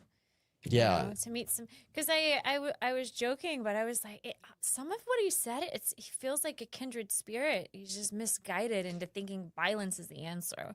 And I want to get him a prostitute when I read. Like, let's get Ted laid, I think, is part of it. Forest Mommy says people were scared. You met Forest Mommy. Hi. Hello. They were scared when you had cool people meetups. It was what? No, what? It was. And I know Forest Mommy's done a lot of meetups as well, so she's experienced the same thing. It's people just want to connect with others. Yeah. And people's persona on social media, especially like X, I've found the most aggressive, radical people are pussies for the most part on X. Now, I'm not. So people who build up this online following by acting like they just attack and fight with everybody, because that's what the algorithm does. When you meet some of them in person, because they go to these events, and you're like, oh, some of these guys are just grifting, and they're full of shit, and they rely on keeping people online. Yeah. And that's sort of like another surrogate activity, I think. A modern day version of a surrogate activity is being like a social media vigilante, virtue signaling, like social justice warrior, where you think that you're doing something important by arguing with someone on X. Like, how many minds have actually been changed by an argument on Facebook? Zero. An argument. How much good is that? But zero. to your point, I feel like it attracts somebody who's uncomfortable doing that in person. Yes. So they're a lot more comfortable doing it through hiding behind their computer screen. Trolls. They're not comfortable face to face. No. So it's that's why it becomes such a toxic thing for them. Because it's an illusion. It gives them a sense of this false sense of self-important. I'm doing something important because I'm speaking my mind on X. I mean, no offense if you make money off X or whatever, but like, I get what you're saying. Yeah, so I like X. I like X because I've met many people there. Forest Mommy, I met there, and others. Sure, but X has become kind of come from it. I rarely even post there anymore, because it you can say things on there that you can't necessarily say in other places, and I do appreciate that. But it's gotten to the point where, so stand-up comedy, most people when they start stand-up comedy, they go through their hard R phase, where I'm going to do a joke where I'm a white guy and I say the hard R. And not even, if you can do it artfully. Some people have done it artfully. I've done the hard A personally a number of times. I've done it pretty well. But I think maybe 1 out of like 50 people I've seen do it successfully. And it's always somebody who just started, who thinks that just, oh my God, I'm free to say this thing that seems taboo. And I'm someone who I think everybody should be able to say anything. I don't give a shit personally, but the audiences do. If your goal is to make an audience like you or laugh, then if you just go call an audience full of black people the hard R, you're going to get yelled at, booed off stage. And I've seen that happen. And that's what X became, this people people who were just so excited they could say something that previously they got censored about, Yeah. that they just set it to the extreme. And it was funny for a little while. And now it's like so normal that I'm convinced that baiting people into doing it so frequently, along with some other things, is going to be the reason they end up censoring us even harder than they had previously in the coming year or so. So everything's anti-Semitic, even the hard R is anti-Semitic, Yeah. stuff like that. And it's just like control yourselves. Yeah. You know, use it. Don't say the hard R every 5 seconds. Say it in a way that's surprising, that's unexpected, that goes, holy shit, I didn't see that coming. That's a good use of the hard R by a white guy. That's what I want to see. And X has become a place filled with bots, just incredible bots, Yeah. and filled with people who are like 8 years old. Yeah, imagine how many people think that they're doing something important and they're actually arguing with a bot. Yeah. Like, imagine how often, like, somebody thinks All like, the time. I'm It's doing something crazy. so important. You're literally arguing with a bot. Look, Tom, I'm not going to read Tom's comment. He said he'd do it right now. Retard. Yeah, it's funny. Oh, wow. Yep. I'm not even against it. I'm just saying do it. If you're going to be shocking in a way that's unexpected Yeah. and not falling in with the programming. Or have a, I mean, I don't know. I just think it's better to have face-to-face conversations. to have, like, 100%. real conversations. I've been called a white nationalist racist by people in Atlanta that I know who, I don't use LinkedIn, but because I was on WSB, they just started posting on my page, "You're a white nationalist," which is like, I don't even know what that means really. Yeah. And I'm definitely not. How would you define Right. that? So everything he said to me, I had seen from activist emails where they say, here's the talking points. And this guy, so I knew, I'm like, dude, I know that you're getting these indivisible emails because that's what they said. And then he'd be like, "You love Nazis." And I'm like, "No, I don't." So it was somebody I know who I think he got a little lost in his relationship with his wife, and he was basically became like a 40-year-old, Antifa person kind of, and kind of started going after me. Then I'd see him in person, and he was just like, I'd talk to him and ask him questions, and he'd just be like normal, and be like, "Man, if I said some fucking crazy shit, there's no explanation to it. It was just, he became this meme online every time. Yeah. And I don't know that he could help it, really. He would get so triggered Yeah. just by seeing Trump's face. I disagree with a lot of things Trump does, but my God, seeing his face or hearing him doesn't make me get so fucking butthurt. I just got to start raging out. It's crazy. Yeah, I think so many folks just like are determined to hate Trump. They're blindsided by other things. You know, it's easy if you want to create like a villain.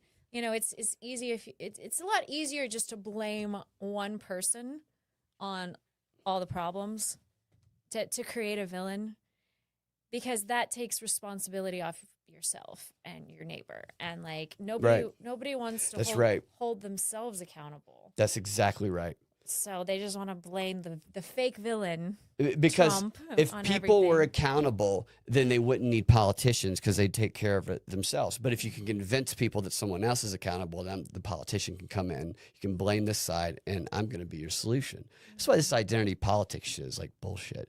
It is, in racism, if racism ended, the idea of racism ended, then politicians would have nothing to fundraise off of. They'd have nothing to get attention off of. And I hate it. And I get what some of you guys are saying about the hard R. What are they saying about the hard R? That free people say it. It's not about comedy. Well, you know, I get that saying things that I don't think we should be restricted by any word. And I think that these words have no meaning the more everybody's accused of racism. But also, friends of mine that are black guys, their history with hearing that's going to cause a reaction. And then I'm not just going to say it to them just because I'm a free person. I'm not going to say it to them because I'm like, I know it's going to make them feel like shit. And now I have some of my black friends said, "Hey, dude, what if I've started a conversation with them about it? I haven't just like," and then we've talked about it. So in a little bit of a different context. So this, you know, free. I think I'm kind of a free speech absolutist, but I understand that other people aren't. You know. Yeah, I mean, I feel like using a word is just a word. Right. So it's you know, sticks and stones might break, may break my bones, but words will never hurt me. It's what it's if somebody says a word you don't like, I mean, you can decide how you want to That's react. exactly right. You don't have to let it ruin your whole day. Yeah. You could be like, I don't like that word, but I'm not gonna let it ruin my day. Like, It's gay as shit and to let it we ruin do your day. have free speech supposedly, A so little bit. just because someone uses a word doesn't mean like you know you have to like lose sleep over it. You said something, we were talking about like self responsibility, and so I really like this quote by Sartre. So Sartre says every human is condemned to be free. Every human is condemned to be free. And what I like about that is if we accept that we have the freedom, freedom comes with responsibility, you Right. know? Yeah. So it's a lot easier right. for us to just like let society tell us what to do Mhm. instead of trying to take self-responsibility and make conscious choices to just go with it's a lot easier to just go with the flow and like accept everything your parents tell you, Yeah. and accept all the cultural norms and like but to actually like take responsibility for not just your life but like the planet, you know, like this whole experience. It's, you know, people are lazy, so but that's why I really like the quote. When you walk by trash out in nature, just if you're outside, you pick it up and throw it away, don't you? I mean, yeah, I'll put No, it, I think that I do that too, but that's Yeah. not a lot. So what you're saying is you don't have to be somebody who's about climate change to recognize when you can clean something up that looks a little bit, you know. yeah, and it's, you know, you can hopefully you're throwing it in a place that is actually going where you I think. throw it at a homeless person. Oh gosh. Yeah, I mean, maybe they'll do something with it. One person's trash is another man's treasure. Yeah, well, so there's a comment here. Okay. These chairs prove that I'm not racist. That's right. Thank you. I have yellow and I have a green chair. Yeah, representing all the colors. Tom says, here's the thing, and I haven't read this comment, I didn't pre-read it. Marxist wizard, are you calling? Here's the thing, Marxist wizard kikes hellbent on destroying America from within, turned hard R, I'll get the stream taken down if I say it, into a magic spell that grants the Jewish bioweapon enact total destruction on our lives for. So I think I get the sentiment there, and I don't disagree. I think like you said, the way people react to words. I've been to many all black open mics to where they have spent much of their time talking about how they dislike white people, and I'm the only white guy in the room.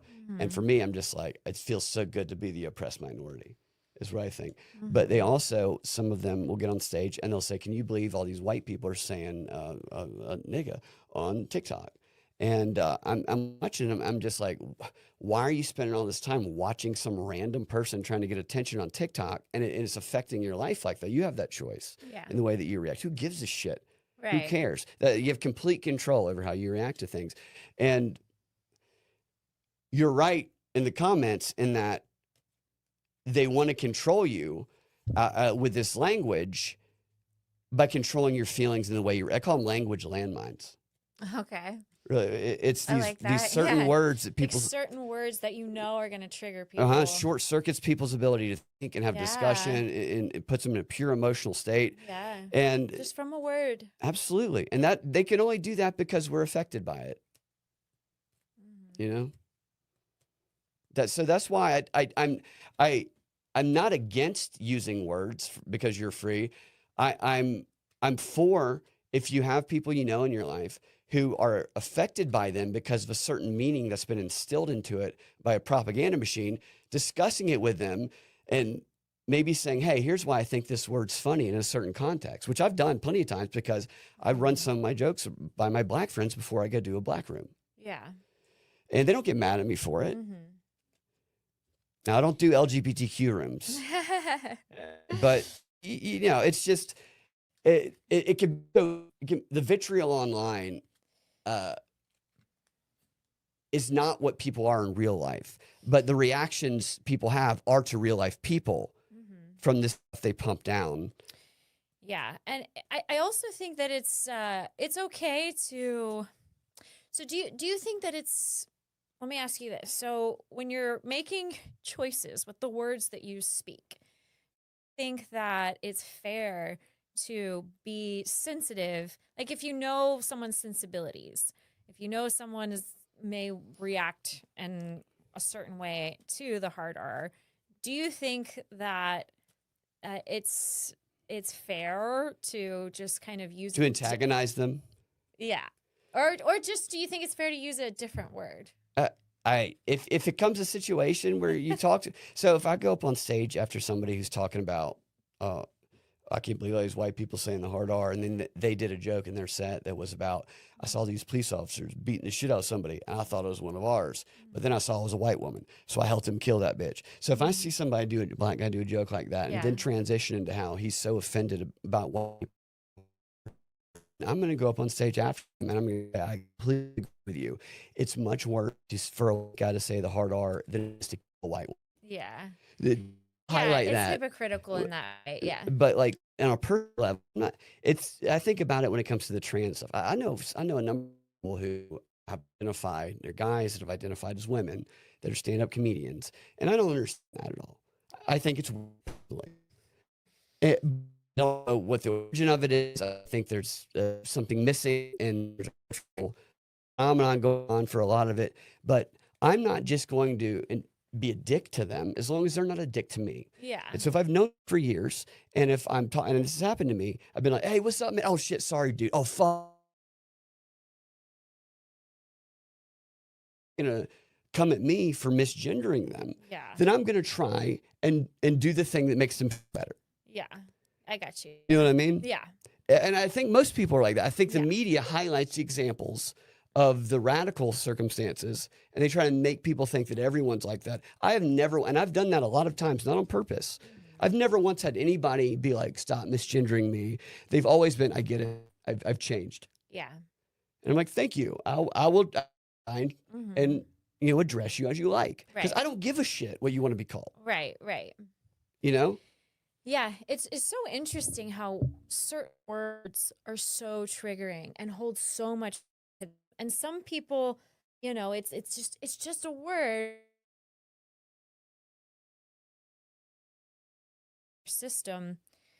It reminds me sometimes, like if I'm rising line as an act, some actors this technique, they memorize words. Word actually attaching any meaning to the words. It's like an acting exercise. Because what that does, it doesn't get you stuck with a particular way of saying the words. It doesn't get you every word's going to mean something slightly different to each person based on their first experience with that word. You know, I mean, that's why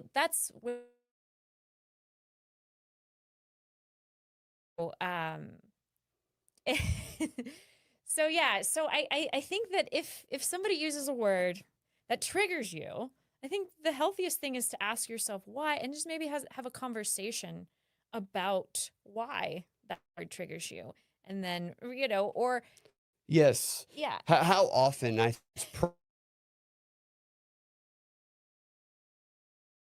by a word someone says versus the intent behind that word being said. I think it's probably rare that there was an actual hateful intent. yeah. I'm not saying it never has happened. Oh yeah, yeah.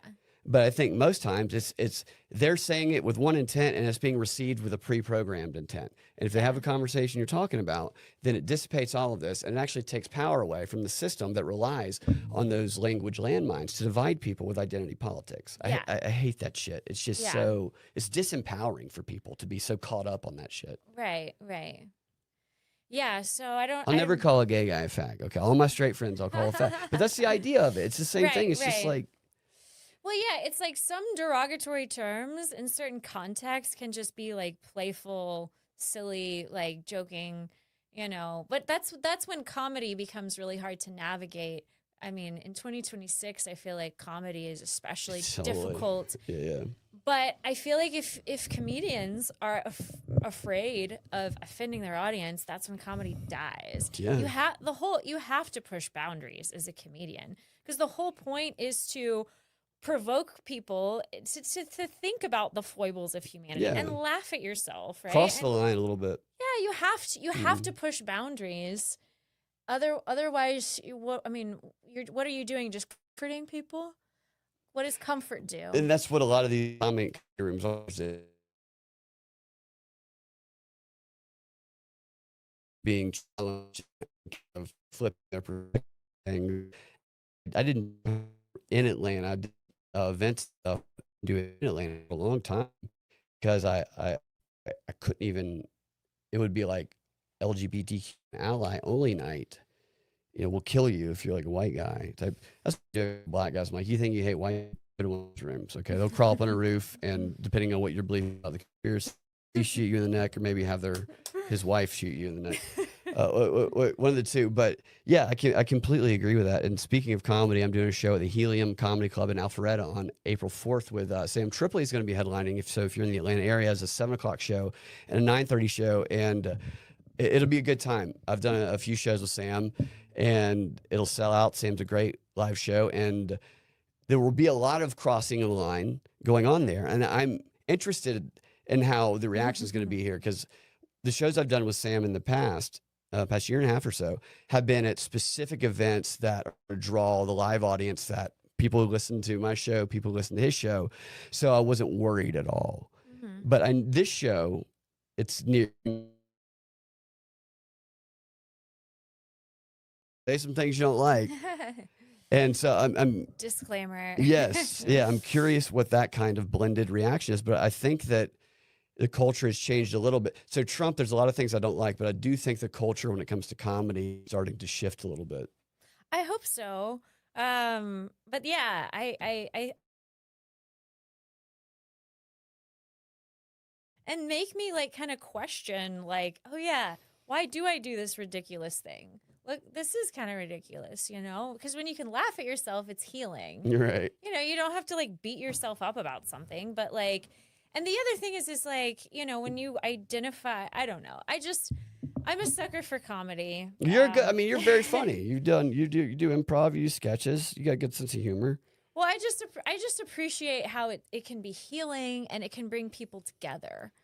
I mean, it literally releases endorphins. It releases stress. I think laughter is one of the healthiest things one can partake in. So, I wonder who Kaczynski's favorite stand-up comedian was. did he even have a favorite? Probably not. Like, see, that's the thing. If he just had like a little laughter in his life, I wonder if because you can use his intellect. Yeah. If he were happier, he could probably form a better solution that is more viable. But he was MK Ultra, so maybe that's what they wanted. Yeah, maybe he was actually conditioned. Maybe he had some type of brain damage or like some weird conditioning, brainwashing. I mean, Right. And people talk about what's an MK Ultra victim look like. Right. Ted Kaczynski, kind of. And not to go too off track from what we were saying, but I did see some comments about it earlier. Just a quick reference of, so Kaczynski, part of his manifesto, along with Ewell, was inspired by a guy named Martin Seligman. Martin Seligman created the theory of learned helplessness back in the 60s. He tortured dogs into a state of not even leaving their crate when it was open because they had learned that nothing that they do affects the outcome of their life. Yeah. And it's considered one of the most unethical experiments ever done. And yet, fast forward to after 9/11, Seligman, the CIA went to him and they said, we want to learn about how we can use this learned helplessness stuff to interrogate people in black sites. And, and they tortured them using this type of stuff because he had posited that the same thing could be done to humans. They could be induced into a state of learned helplessness. Yeah. And so he then, fast forward to 2003, his new program at UPenn started getting funded by a guy named Jeffrey Epstein. And then you fast forward to 2007, there's 5 names that helped Epstein get that deal. This is one of the only provable things that cannot be argued against that's in these documents that's gotten me kicked off the radio and my website taken down. Is he helped Epstein get that initial deal, and because he was used as a character reference in the context of he funded Martin Seligman's positive psychology work, which was the year after Epstein got that deal. Seligman was given a $30 million no-bid contract to do an experiment on the military, which involved psychological resilience that was considered against the Nuremberg Code because nobody who had joined knew what was going on. And the idea was to give them virtue scores, to give them conformity scores, to connect them to to go fight in this war for a higher power. Are you willing to sacrifice yourself, even if you disagree, because of the higher, everything we kind of see right now and we've seen to get people to go fight, overcome the psychological resistance of killing someone by framing it in a way where this is a demon that's evil, is going to, all this shit. And so he's gotten over $100 million since then to do that same stuff. And it's really crazy when you look at some of the tests. It's very much brainwashing. Yeah. And so he's right now, they called him Dr. Happy because he would make people happy to go fight in wars. On all of the social media data around the world, with the idea being that you can give people scores based on their post. And the higher the psychological resilience means based on their post, their online presence. So you do a linguistic analysis, and based on this linguistic analysis of people's online presence, you determine whether or not they are psychologically resilient, meaning they'll conform, or they're a problem, meaning they're not conforming. Yeah, so you have low psychological resilience. And the website is at the UPenn thing. Wouldn't that be okay? So wouldn't psychological resilience be more like, no, I'm not gonna conform? But it's weird. It's inverted. It's funny how they're calling psychological resilience. I'm susceptible. I'm docile. It's totally. I'm gullible. Therefore, Orwellian. It's easy to manipulate me. I'm docile. That means I have psychological resilience. No, that means you have. It's a compliment. It's opposite. Right. No, that's right. And that's the whole inversion of this language that they use. And they're creating an AI based on him. There's an article about this where they want to capture his wisdom after he dies, and he's considered in the academic community. No, like try to download his consciousness. Yep. Oh wow. And this guy's never been questioned about his Epstein stuff, other than by me on this show. And I'm thinking about taking one of his classes online. I don't know if he still teaches it, but I bring this guy up all the time, and he's the only guy who's connected to him who's never actually had his relationship publicly criticized. And I think it's probably because he still has that's with a Department of Justice contract doing that World Happiness Experiment. They exposed this guy, exposed the entire operation. He's the head of the brainwash industrial complex, essentially. And he's considered by the academics to be the most influential cognitive behavioral psychologist in the world, 5th most influential all time. And Ted Kaczynski's manifesto was inspired by this guy because he believed that the technocratic society turned humans into, it conditioned them to have learned helplessness. And I just discovered this a few months ago, and it's very interesting to see his arguments about it. He wrote Seligman a bunch of fan letters, kind of, while he was in prison. Oh, fan letters. Yeah. Okay. It's interesting. Apply to think, and he's at least some his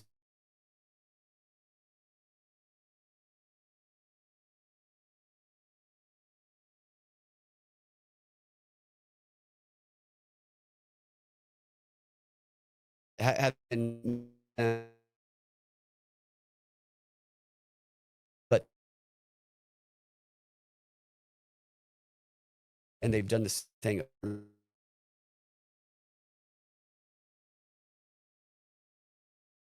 when he was asked if he with a girl, and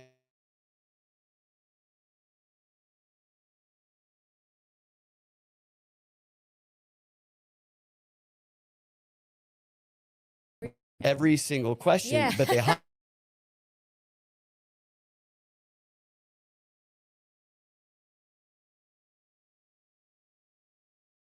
programming things where you can question something for real, Yeah. and you're like, hey.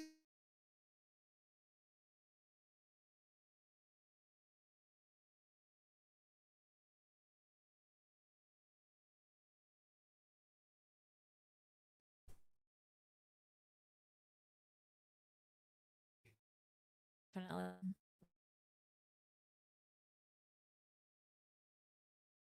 Poor Krasinski. I shouldn't really sympathize with him because I'm like a murderer. He is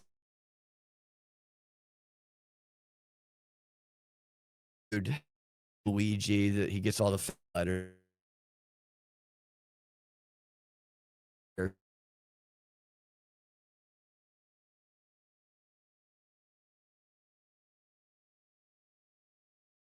Shit's real weird, you know.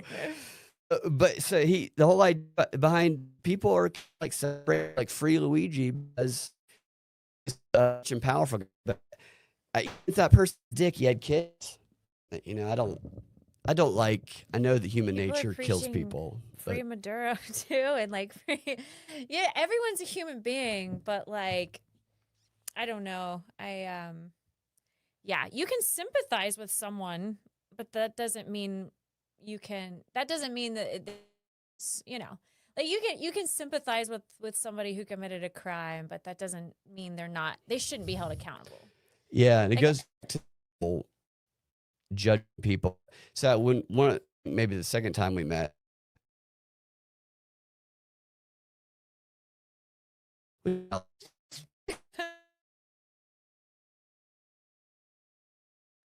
yeah, yeah.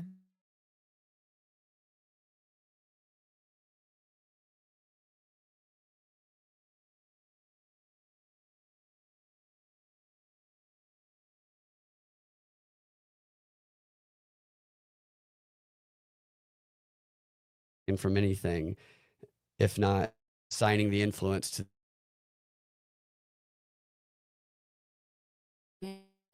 Like how people go crazy.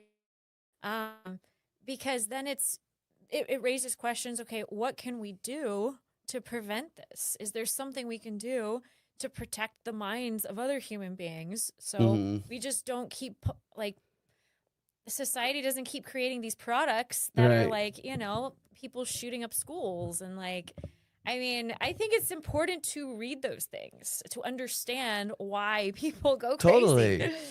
Like I think that's a good thing. I think they don't want you to read them because they don't want you to understand why. Just because you understand it doesn't mean you're going to become like them. That's why I would say, unless look, you're that like. if you're going to read Mein Kampf and you're going to just buy into all of the ideology of it, then okay, don't read it. But if you have the wherewithal not to, Yeah. just be like, time to get the Jews, all of them, then, and there'll be some people in the chats that will get mad at me about that. I understand that, but it's not all the Jews, just like it's not all the Muslims. So that's this whole thing with Iran. Like, I joked, I've been joking for months where to some of my friends, because I saw the appeals, I'd be like, we don't have to kill all the Muslims, dude. And then it started to become like religious appeals, the past couple weeks to where it's framed as a religious war, which it often is. But I'm like, man, all these people who are against war, when Trump, he's anti-war, they're pro-war now because it's a religious war. So that trumps what I previously Right, because it's believed. based on religion, it's okay. Right. Yeah, it is kind of interesting that Trump kind of ran on like there won't be a war. Yeah, fuck that shit. It's funny. And Woodrow Wilson, he gave out these wooden pennies. They'll keep you out of war. 6 months later, you were in World War II. yeah. And then, you're couple. And I always enjoy talking to you. And we'll go through and read the hard R and the Jew comments later. And who said it? Give you a quote challenge. I don't know. This is Ted Kaczynski related. And you guys in the chats can see if you can guess who said it as well. First quote. System pulls you in and never lets go. It invades your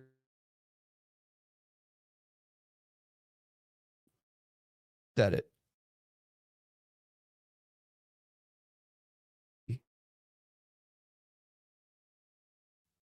Mm. I w- depending on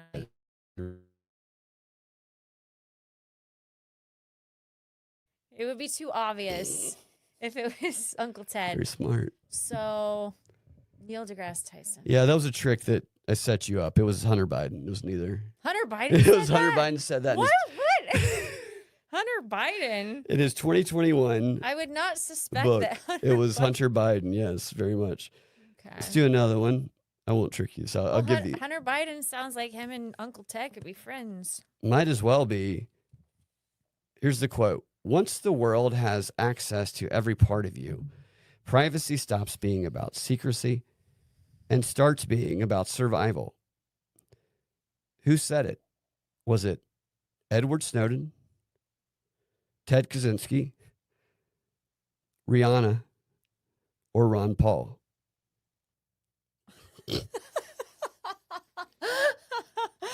So before I try to guess, I mean, I disagree with the quote. I don't think that they have access to every part of you. They haven't seen my insides. They can't read my mind. Nanobites. They they can't read my mind. So I will say I kind of disagree with it. But to guess who said it, Snowden is one of the answers there. Yeah. oh, you're guessing Snowden? We have Rihanna? Nicki Minaj, even though that wasn't a choice. That was Rihanna? but I always confuse Nicki Minaj and Rihanna as well. I'm just gonna guess Rihanna because it's like the most. You are like, correct. Okay. It was It's Rihanna. kind of dumb. So I was like, it's probably. So yeah, it was not. Yeah, it seemed like It's it not was really well insightful. thought out. She thinks that the world. She thinks like the world has seen every part of me. Option double D said JC, and that would be the correct answer as well, I guess, for Rihanna. Yeah, because she's a celebrity, so she has a delusion of self-importance. So she thinks the world Right. is inside her, Yeah, and it's not. she's She's not. just She's not the center of the universe. sucking off That's- Erica Kirk. Okay, one more. The conservatives are fools. They complain nonstop about how traditional values are disappearing, but they're the ones cheering for all the new technology and endless economic growth. They don't get that you can't change the tech and the money machine that fast without wrecking everything else in society. Was that Ron Paul, Ted Kaczynski, or Candace Owens?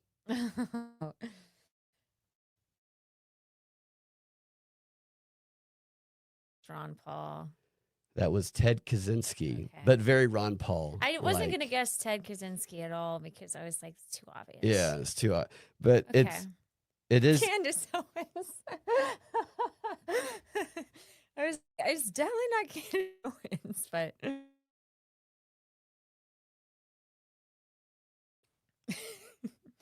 dare good. to know. Have courage to use your own understanding. Was it Immanuel Kant, Aristotle, Socrates, or Spinoza? Tell me the quote again.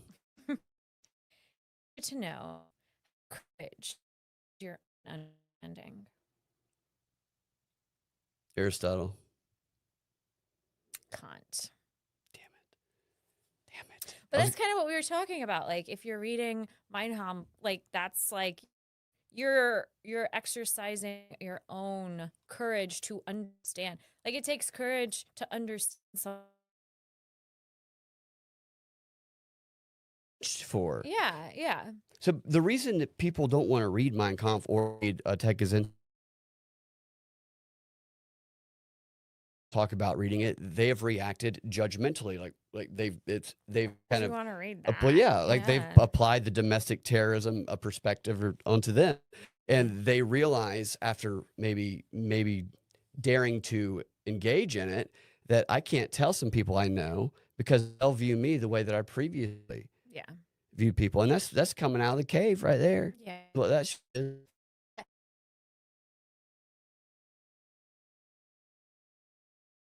that's the best people to talk to are people that seek to understand first. That's right.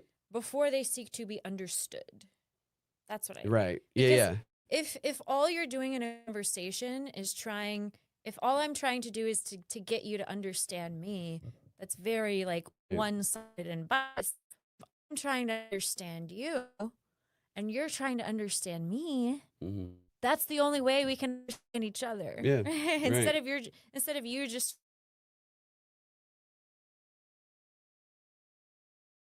destroys all, especially online debate. This debate bro shit where it's like, I want to win this debate. what are you winning? I see this shit online and people get propped up by it. I'm like, that. Do you understand that it's these two opposing influencers who both have big followings, whose followings already have decided who won the debate before it started, to a debate that is going to drive engagement between the plebes fighting in the comments, and there will actually be nothing actually gained when it comes to the conversation because of this idea that it's exploitative based on this internet culture. Because any real conversation, you're not trying to win a debate. Who gives a fuck? Like who gives a shit? Like the outcome of something like that. Yeah.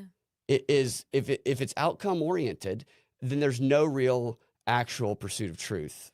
No, because they're not trying to pursue truth. They just want to be right to feed their ego. They're just looking for an ego boost. No, yeah. So they care more about their ego than they care about learning the truth, which is pretty lame. I'll read one more. Let's see if you can guess this. Or let's see if you can guess if you're watching. Name the person. Men think themselves free because they are conscious of their actions, but ignorant of the causes. Okay. Was it Jean-Paul Sartre, Edward Deci, Richard Ryan, or Oprah?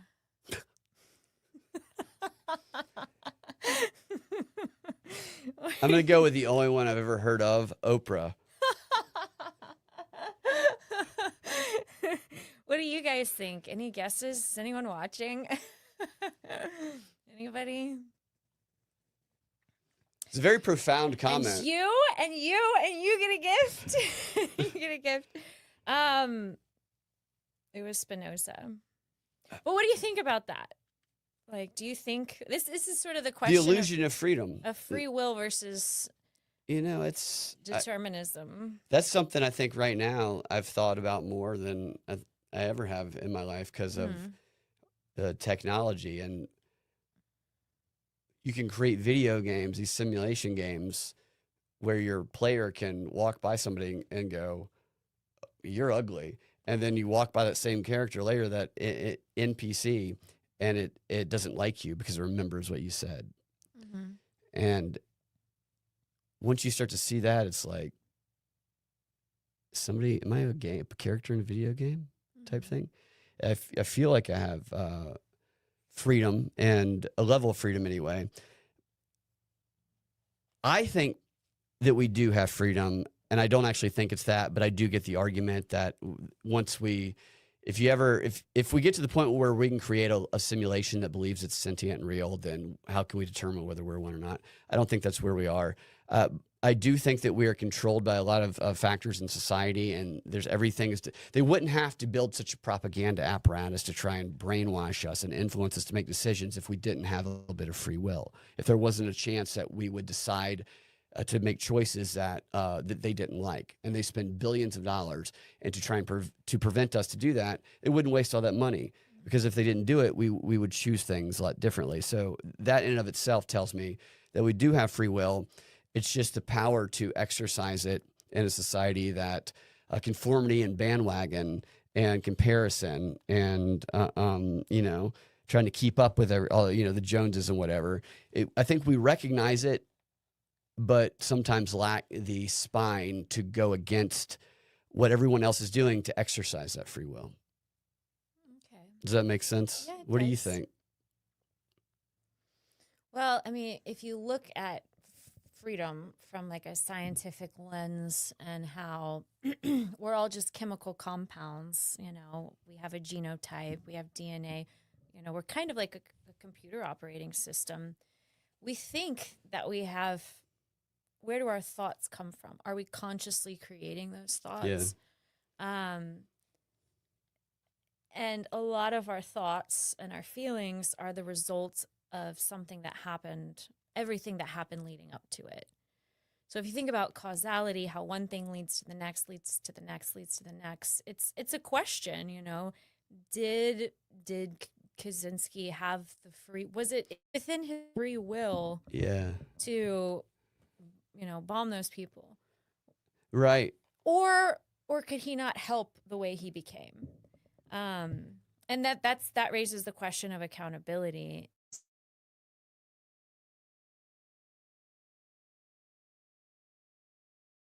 There before, um,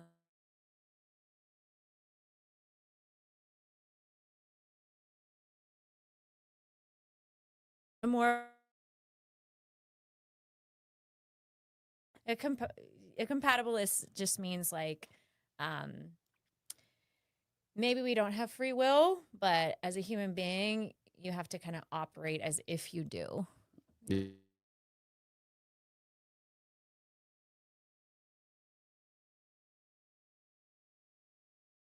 Now that you say that, would make sense now. Yeah. You believed in determinism, but believed he was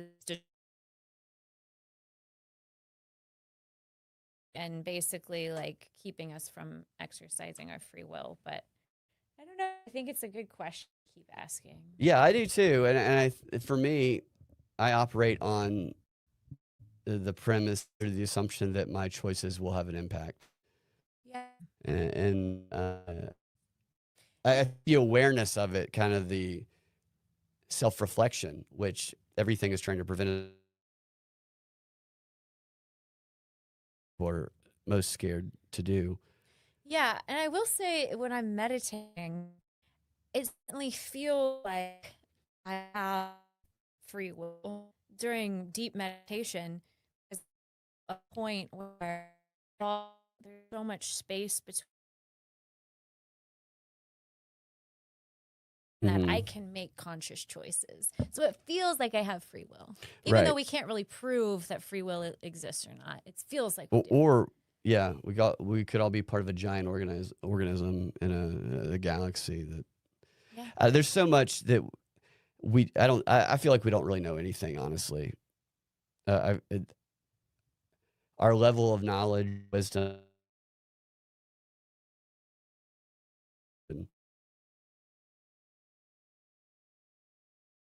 that can perceive dimensions, or they can perceive things that we can't see or hear. Mm-hmm. And it's like, if that's true, what else is true? Well, do you think that it's possible that we could develop? So, I mean, we have our five senses, but I mean, do you believe that we have this like untapped sixth sense? Elon will get us there. You think so? With the chip, he'll get us there.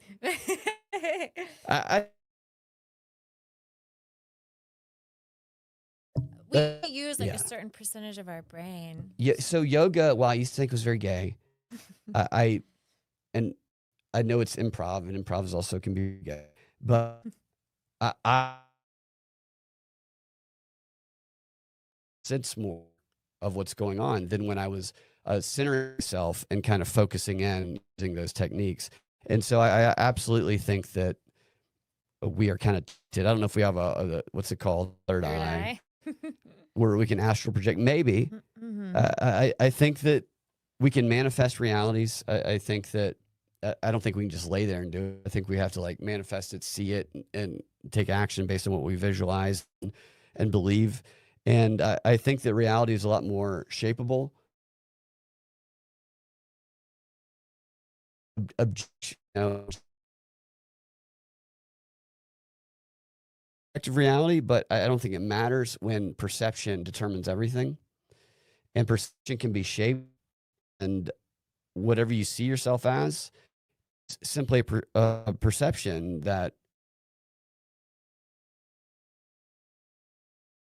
and if you don't like it, you can actually just change that. Mhm. And now more than ever, actually, you can use the internet to the benefit of this. People can be one thing one day and then completely a different thing the next day. Just look at most of the politicians Mhm. who have completely, most of their backgrounds are made up and they were completely different people. And I think that that's some stuff that can be taken away where it's like, if you're not happy with where you are because of the way you think other people see you, maybe that's just how you see you. Mhm. And maybe if you start seeing you become another motherfucker and take action to become that and repeat that in your mind over and over again, it will overtake the brain, the neural networks. It will become the predominant thing, and you will become that person.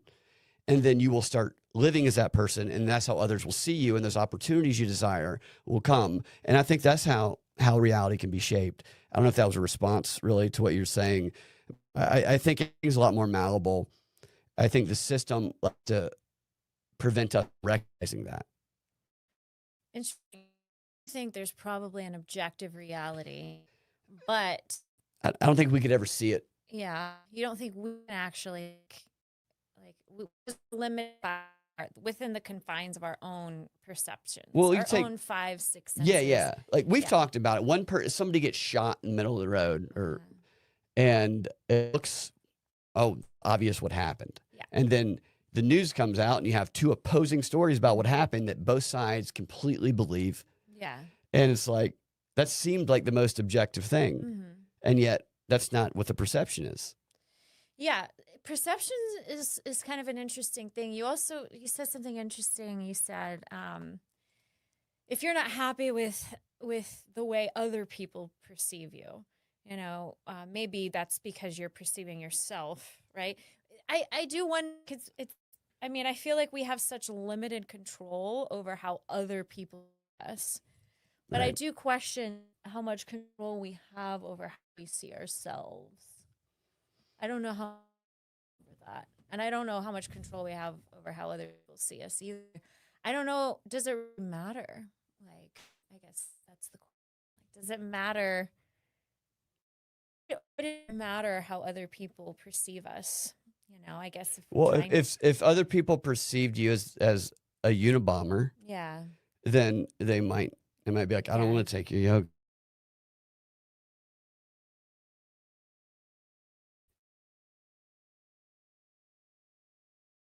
Superficial level. And you're yeah, right that you can't control what other people see, but you can control what you project. yeah. And Yeah. yeah, reflecting on what you project, which is Mhm. not easy to do because we're hardest on ourselves, Mhm. um, can help us be like, maybe I'm projecting some things that is drawing this negative energy that I feel. Right. Maybe if I recognize that and I adjust it, then it might attract different energy. Mhm. That's what I mean. Yeah, that makes sense. I get it. I follow. Yeah, yeah. Yeah. Uh, I really think like reflection is just such a simple thing, but nobody wants to do it. And it's so easy not to. So easy to go smoke weed. It's so easy to go like do something else Mhm. because, like you said earlier, when you reflect, you see personal responsibility, like choices you made, and they want you to blame things on other things so you don't have to feel bad about yourself. But sometimes we need to feel a little bad about ourselves. Yeah, and I So think it's also a matter of like when you being still is very difficult when you're programmed to with constant right, stimulation and you're programmed to like, oh, I have to be productive, otherwise I'm not worthy, right. right? So if you have that narrative going, like subconsciously, like my self-worth is based on how productive I am, that sitting still, you feel guilty because you're just sitting still. But also I think it's people there are things in our to confront, like our ideas are, is about mortality and all that Yeah, stuff. people don't want to So, die. uh, so my thing with fear is like I'm afraid of a lot of the things that most people are afraid of. I mean, but I try to like early on in my life, I tried to put myself in situations where I could face the thing that I was afraid of. And that way I can trust that I can handle it, if that makes sense. Of course. Like sometimes when I was younger, I would do this. I'd be like, I'm afraid of this. So I'm just going to create a situation so I can like face the fear. And then I know I can recover. Like you would visualize it? No, I would like put myself in a situation Really? that scares me. I would do something out of my comfort zone because I was afraid of it. What's an example? Like acting. Okay. You know, I was just say going into an alleyway with the guy with a gun. Oh, well, so when it comes to like actual like life-threatening situations, no, I don't go that far. See what you're saying? Yeah. But I'm at interpersonal fears. Fearing for my life. I mean, yeah, because failure is like a social fear, yeah, for sure. Yeah. Because of this idea that like you're just supposed to do everything perfect the first time, which is the dumbest fucking thing. Yeah. Failure is actually great. Mm-hmm. Well, when you're learning a new skill, you can't expect yourself to get it right. You have to fail a few times before. Right. So yeah, my thinking with something like that, it's like I've pursued things that I was not necessarily scared, but just like uncomfortable with. Like we were talking about earlier, stepping outside your comfort zone. Yeah. In order to grow, not just to like, oh, I'm afraid I'm gonna get stabbed, so I'm gonna stab myself. Like, yeah. But like when it comes to like growth, and you know, I think that like if there's something in life that you're curious to experience, but you're kind of afraid of what's gonna happen, I always advocate like, you know, what's the risk? Like, What's the worst? What's the risk? Like you're gonna get hurt, you're gonna feel bad. You're going to feel like a failure. You could hurt somebody else. I mean, I get it, but like, you'll get over it. They'll get over it. Like, I don't know. That'd be a funny sketch where it's like you're motivating somebody and it's the best advice. And they're like, you're right. You know, worst that happens is that I could just fail and people could laugh at me, and then they do it. And then like thousands of people die. But that's the thing. It's like, even if you're pursuing something and that thing that you want fails, you can still pursue other things. Right. It doesn't matter. But also, like, if you're enjoying the process of pursuing that goal. That's right. Right? And then it's also like, okay, well, how do you define failure? Like, okay, did you enjoy the process? Like, as an actor, are you enjoying, like, the pursuit? Like, the actual experience of pursuing the thing? Then you're not a failure if you're having fun. Yeah. I don't know. Well, yeah, it's in the process. It's not attached to the outcome. If you're engaged in the process, the outcome will come. Because sometimes the outcome is determined by other people. And so there's nothing you can do about that except continue to do better. You said something a second ago. Yeah, I don't remember what it was. It'll come back to me. I want to wrap it up with two things. Did you see the story? I think I sent you the link about this. Oh, the professional cornhole player. Yes, that was wild. Who... You guys have probably seen it who are listening. Yeah, the professional cornhole player. Who looks like a lesbian, by the way. I know. Looks like a lesbian. Yeah. Who was on ESPN as a professional cornhole player, defeating people with full arms and legs. This is a quadruple amputee here. Mm-hmm. Not the shoulder. I told Josh about it, and then I showed him the video, and he goes, I thought it was at the shoulder. I'm like, could you have done that? Could you be pro with just right here? He's like, maybe.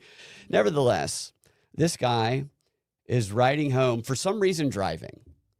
It's with the article. The article says he was driving the car. He drives. I guess, yeah, I mean, that I can see. The firing the gun, I was like, how is he doing that? There's a video of him, like he's apparently very aggressive and showing how he fires guns with his nubs. Yeah. My question is, how drunk do you have to be? It was late at night to be like, I can't drive. We better get a ride home with old Nubby here. Like 3 dudes getting in the car with nubs behind the wheel. Right. Is the first thing that's the first poor decision. So there's obviously some intoxicated conversation going on. Maybe some enough with your stump speeches, whatever. Maybe a few slights. He was able to continue driving, apparently. Shoot the passenger twice, kill him, and then demand the guys in the back seat help me get rid of the body. To which that's where they draw the line. They'll get in the car with a stump behind the wheel. But as soon as he shoots somebody, they're getting out and they're going to go to police. And then this is where the story takes the most interesting turn that not a lot of people are talking about. He then drives 15 miles away while these other guys go to the police and dumps the body in somebody's front yard. And I was just thinking about what that was like for those people. They wake up the next day, come out in the yard, and they find a dead body in their yard. The most shocking thing that could happen to anyone until they go check their security camera. And they see a car pull up, a quadruple amputee get out, hobble his way around to the other side, Right. open the door, and somehow, maybe with his teeth, drag the body. At this point, they're going, where's Ashton Kutcher? This is a hidden camera thing. They've been punked. It's the only time finding a dead body is the second most shocking thing to happen. Second most shocking thing. Yeah. Yeah. That's a good point. But what are you all doing with your life? This guy can go pro. I know. I'm like, I can't even play cornhole with all my limbs and like no legal trouble. Like I'm Right. very impressed. He's gonna clean up. I gotta say though, he's gonna be. I don't know what he's gonna be in prison. He's not gonna be able to defend himself. I don't think. Aw. Maybe, yeah. It's great. I just want to know what their argument was about. Me too. I want to know. What do you think it was about? Could speculate. Oh, it was thumb war. Thumb war, you think? Yeah. You I mean, know he got cracks all the time because the guy was super competitive. And imagine being somebody who gets beat by him. Yeah. Like I'm on the amateur circuit on cornhole, and I'm just like, what am I doing? You know? yeah. I'd make a few thumb war comments, okay? After he'd be like, fuck you, dude, let's thumb war. Yeah. Like, probably got tired of it. I don't know. I'm very curious though. I really want to know, like, what drove him to do that. Take a Waymo, you know? Don't get in the car with this guy. It's the Yeah. craziest thing to me. I wonder if they were on a lot of drugs or something. I would hope they weren't sober. Yeah. I mean, I'll drive. You don't have any arms. Why did you drive here in the first place? right. I thought maybe it was an automatic, maybe an ad for like a Tesla, but it said he was driving. Yeah, I mean, if he can play cornhole and if he can shoot a gun, he could definitely drive. Is that on his license? What kind of license is But that? how do Like, wait a second? I'm trying to actually imagine this now. Like, Does he reach how the, does this- how does he reach the does he pedals, reach you the know? Is pedals? he just on the ground? There's like a monitor down there. wait, now I'm actually visualizing it and I can't see it. It's very, yeah. How does he reach the pet? No, seriously, like, how does he? He's got to be on the ground with his nubs, or there's got to be some sort of, maybe it's on the Then steering wheel. how does he reach the steering wheel and the pedals at the same time? I don't think he does. I think that's the risk you take. Or So does he? maybe it's all in the steering wheel. Maybe he's just sitting. How does he shoot someone he has to be while able to also doing all see. of that? He has to be able to see out the window, so he can't be sitting on the floor. It'd be great if he was blind also. It'd be perfect. It's a real Helen Keller, this guy. Maybe he was May- like trying yeah. to like I don't know. There's got to be some sort of visual system. As he's either on the ground, it's got to be very dirty, Mm-hmm. or he can do everything by the steering wheel. Yeah. It had to be some assistant. The was driving. He could. That's what I'm saying. It's like how. I don't understand. how You the gotta want physics- right, and it's gonna take him a minute to get the gun out. You know, you Yeah. have a chance to stop this. Right. Right? Right. He's not a quick draw. There's no way. Yeah. He's the fastest gun in town. He's a stump. Yeah. What is crazy story. I don't. It's so funny because he's been documented on ESPN for years about how inspirational he is. Oh yeah. Now he ruined his legacy. One trigger happy decision. Unless he's just like a super ninja, and he the first guy comes at him in prison, he just like he chews his neck out or something like that. I wonder if he can like. I wonder if he's like faking it I can like extend his legs. He's got fake. It's all. He can stake his arms out, strangle somebody, and then suck them back in. Suck him back in. He's actually just like a mutant, you know. Like he can like.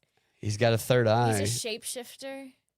Oh, That's got to be the answer. That's the only reasonable explanation. He is a reptilian shapeshifter. That's exactly what it is. That's 100% what it is. I figured it out. The answers, we finally solved this riddle, and I hope they make that trial. There's no other logical explanation. He's a reptilian shapeshifter. So David Icke proven true. All right, I want to do this with you because you did it perfect last time, and then we're done.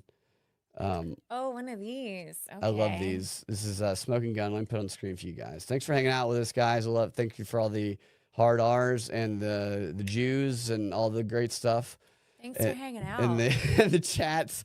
I know there was a heated discussion about the J's and the hard R's, and nevertheless, also some optimistic stuff. Yeah, and also if you're watching, comment. I'm curious what you think about free will. Do you think we have free will or no? I like asking that question. What do you think when people say no to that? I understand. I understand both perspectives. I don't argue with them. Do you find people who say that they don't? Do you find them? What are they like? Is there like a similarity? Well, you know, if people who don't think that they have free will, it's more of like, I think it's actually more of a comforting thing because again, you don't have to have as much responsibility. If everything's predetermined, it makes you feel less responsible. Sometimes it's a religious thing, you know, like God's in charge. And what do you think of that? I mean, I respect it. I just, you know, I always ask more questions like, well, okay, maybe what is God to you? What's God to you? What if God was one of us? I always picture God as Alanis Morissette. No, it's not Alanis Morissette. But it's someone like her. It's not that was her. You would think it's Alanis Morissette. That actually wasn't Alanis. It was somebody else. Okay. Just a stranger on the bus. This is very much my ears. See you later, JC. God to me is in all of us. It's within, without. I'm still trying to figure it out. Are you agnostic, or is that what you are? Yeah. Ish. Yeah. And that means you believe that there's something, but not. So it's the official term for undecided. Okay. Essentially. Yeah. I mean, I could color it in like a prettier, like. No, I think that's. Undecided. But I also love learning about different religions and trying to understand. Because I think you can take, if you look at religions as religious texts, there's valuable lessons in a lot of religious texts.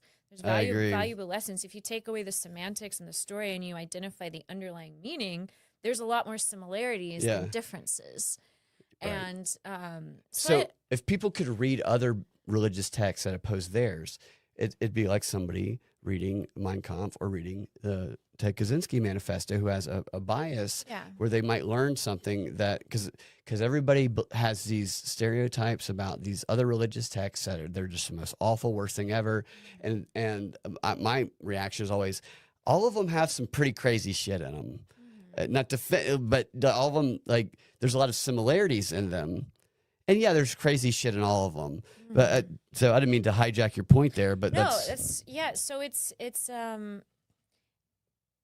exactly. And so if you take a lot from all of them, I think is what you're saying. Yeah, and so you learn that someone's belief system is actually more in line with yours than you realize. You learn that you have more in common than you might have thought otherwise. If you take the time to actually examine the underlying meaning, the actual like ethics and morals are a lot more similar. It's just the stories that are different. Yeah, that's right.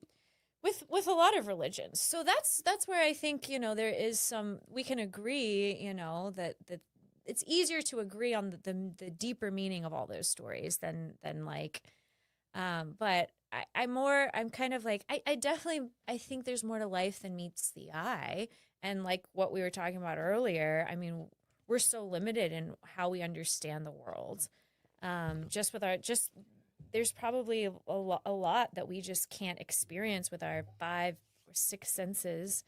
So I like to keep an open mind. Yeah. And But yeah, agnostic is the closest thing I could Yeah. identify. You have to put a label on it. People put labels and everything. It just, I hate labels. I oppose them because as soon as you accept one, everybody sees you as a stereotype of it. And I'm like, you're not putting me in a fucking box. And I think that be a good person. You know, I think we're at a point at time in history in the evolution of humanity that people recognize at the base level what being a good person is. And don't fucking kill people. Don't like, I mean, I get it. It's just, they just play us. They pull us around by these same fucking appeals using religious texts. And so I don't know a lot about all the religions. I know there's a lot of similarities in them.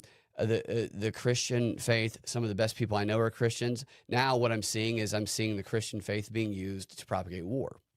I don't like that. What I like is the people that I know that I'm just so, I'm in awe of how their faith guides them, and it makes them be so kind to people who they otherwise might have got fought with, who hated them and came after them, but they have stood strong and even won that person over because of how faithful they are. And it's an inspiration. And I see people like that. And then specifically thinking about Christian friends of mine who I wish other people who claim to be Christian would embody, because that's what the real shit is to me. Not the shit where it's like, I'm going to say I'm Christian online so that I can fight on one, because there's a fight between Christians online right now. Some who are pro Zionists, some who are anti. I don't agree with the war, but I also recognize the propaganda going on, trying to divide that group. And it's all based on using these religious texts out of context against people. And I'm just like, just be a fucking good person. I know you don't get as much engagement, clicks. Yeah, I mean, what I think is really gross is when people use religion as a way to control and, like, you know, prop themselves up, and it's like a business tactic. And they're not actually being genuine about their religion. Yeah, right. They're just totally. and that's what I think is gross. I think that happens. I think a lot of people are pretending to be religious. Absolutely. When they're not. Some of them have been exposed. They would shame people for being virgin, for not being virgins, saying they're virgin when they get married. Turns out they're having sleep. And I'm not trying to criticize, because my presumption is that was a lie to begin with. And I know some of these people. And so I'm not trying to criticize, but I always recognize the con. And there's a book somebody mentioned in the comments called The Big Con that I think everybody should read and then apply that to modern society, because it's a great book and it's totally true.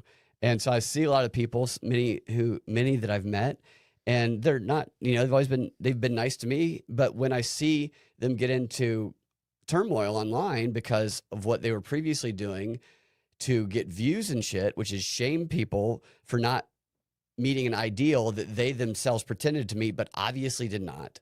I never believed they did. And I'm not going to call them out because I know them, but I'm like, when they get called out, I'm like, yeah, that's kind of expected that was going to happen eventually. Yeah. And it's part of the game that people play, and it is profitable. There's the incentive is to lie. The incentive is to be divisive and shame people. And I wish it weren't. I wish it were otherwise. Yeah, you know, some people ask me, well, you know, you teach yoga. Yoga's like a religion. And I guess there's a fine line between, like... Fine lines? I'm sorry. A fine line between philosophy and religion, right. You know, but the philosophy of yoga is not religious. It's actually about cultivating unity. And any religion, because I get asked this sometimes, because yoga originated from these ancient Hinduist beliefs. That's how it originated, from Hinduism beliefs. Mm-hmm. But the way it's evolved, you can approach yoga with any religion. You can literally bring any religion to a yoga practice. Yeah, it's about bringing, like, your intention to the practice. Yeah. So it could be a religious intention, or it could be a different intention. But there is a whole, like, yoga philosophy, which relates to, like, what you eat, how you treat people, how you treat yourself. So there is a whole, like, way of life. And I think if you're practicing, like, true yoga philosophy, it's a healthy way to live, but there's no religious dogma to it. Yeah. But a lot of people think, well, no, it's like, it's against Christianity. People think that? Yeah, some people. I actually haven't been able to teach in certain corporate situations because the employees think it's against yoga's against their Because of its religion. origin? Because it originated like over 1,000 years ago. It's In crazy. ancient India. That's crazy. It's body movement. That's so crazy.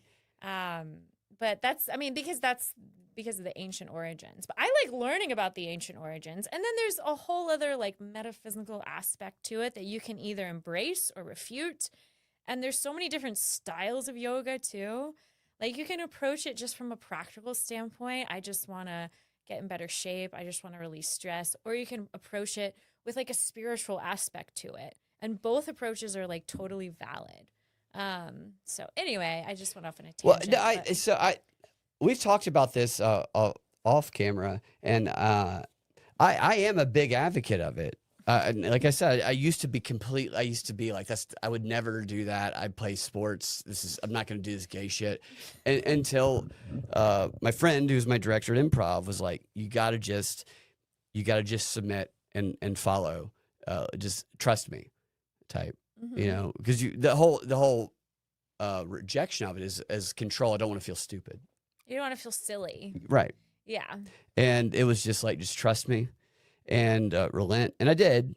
And I was glad that I did.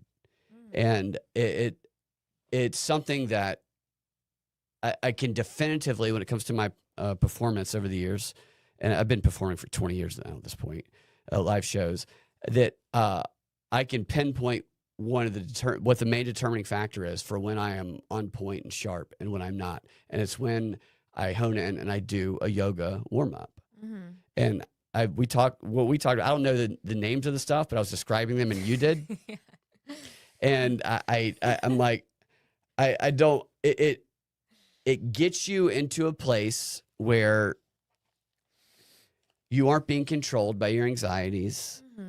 And you aren't being controlled by future worries and things you're dwelling on in the past. You're being controlled by what you're recognizing in front of you in the moment, and in a way that is empathetic to that. So people will say, "Well, empathy's bad." I don't want to get into that discussion. That's not what we're talking about. But empathetic to for this context, you're reacting and you're actively listening and you're working together, and that's what I've used yoga for. And then I started doing it in my everyday life. Because I'm like, well, maybe if this works, maybe if this works for me. Not like taking a class. No, I don't. I'm like, not. I'll do it I'm still not there yet. I'm still not there yet. But so it's always helpful to have somebody guide you in doing it. But I would do it to start my day sometimes, thinking, well, if it works here in this situation, I wake up and I feel like I'm having a slow start. Yeah. Maybe I should do some of this shit that works. And even still, it still feel silly. You have to overcome that, but it helps. Like it's never not helped. And the reason I'm advocating that right now is because people have a perception of yoga based on what society. So guys hear yoga and they're like, oh, well, I'm a dude, and that's the thing. But the reality is, it's just getting in touch with your body, and it's just like working out. Well, yeah. I mean, in some of my classes, like I have more guys than girls, actually. I'm sure. Maybe they're more interested in something else than yoga, but which is really lame. If I don't know, but yes, I mean the practice of yoga. If you are an athlete, yoga will enhance that skill. Like whatever you like to do, yoga can help you become a better football player, a better basketball player. Yoga helps your golf game a lot. So I teach at a country club. Are you serious? Yeah. That's good. Everyone at the country club, the only reason they're there is to improve their golf game. And I have improved their golf game. I'll get your handicap down to like a -3 or whatever. But I mean, yoga has so many physical benefits, but I mean, so personally basketball. It'll help you be a better basketball player. With basketball, when you're shooting free throws, there was a funny video going around where the new heckle is people in the stand shouting right before the guy shoots, "That's my man!" And the guy, like, there's people looking. That's a great heckle, but you have to black out people yelling at you when you're shooting free throws, and that's when you can get in your head the most is when you're shooting free throws. And yoga, when you just breathe, and I've applied this playing in men's leagues that I play in now, and I don't miss when I just remember. I go back to just I Connect your breathe breath and I to connect it. Yeah. and Yeah. And I mean, when you're connecting your breath to anything you do, it's a completely different experience. But I mean, what you were saying as far as like, oh, I like to like do my own yoga practice. I don't like to be guided. So I do like to be guided, but I'd be embarrassed to go to a class. Oh, I got you. Like in a public class. Yes. Well, I love being guided because for me, it's a way I don't have to think so hard about it. Right. So like I create all these sequences all the time and I'm very consciously aware when I'm teaching a class. Taking a class is completely different because it's about surrender. And it feels good to kind of let go and just trust that whoever's guiding you is going to take you to a place that's peaceful or that you're going to get what you want out of the practice, whatever you want out of the practice.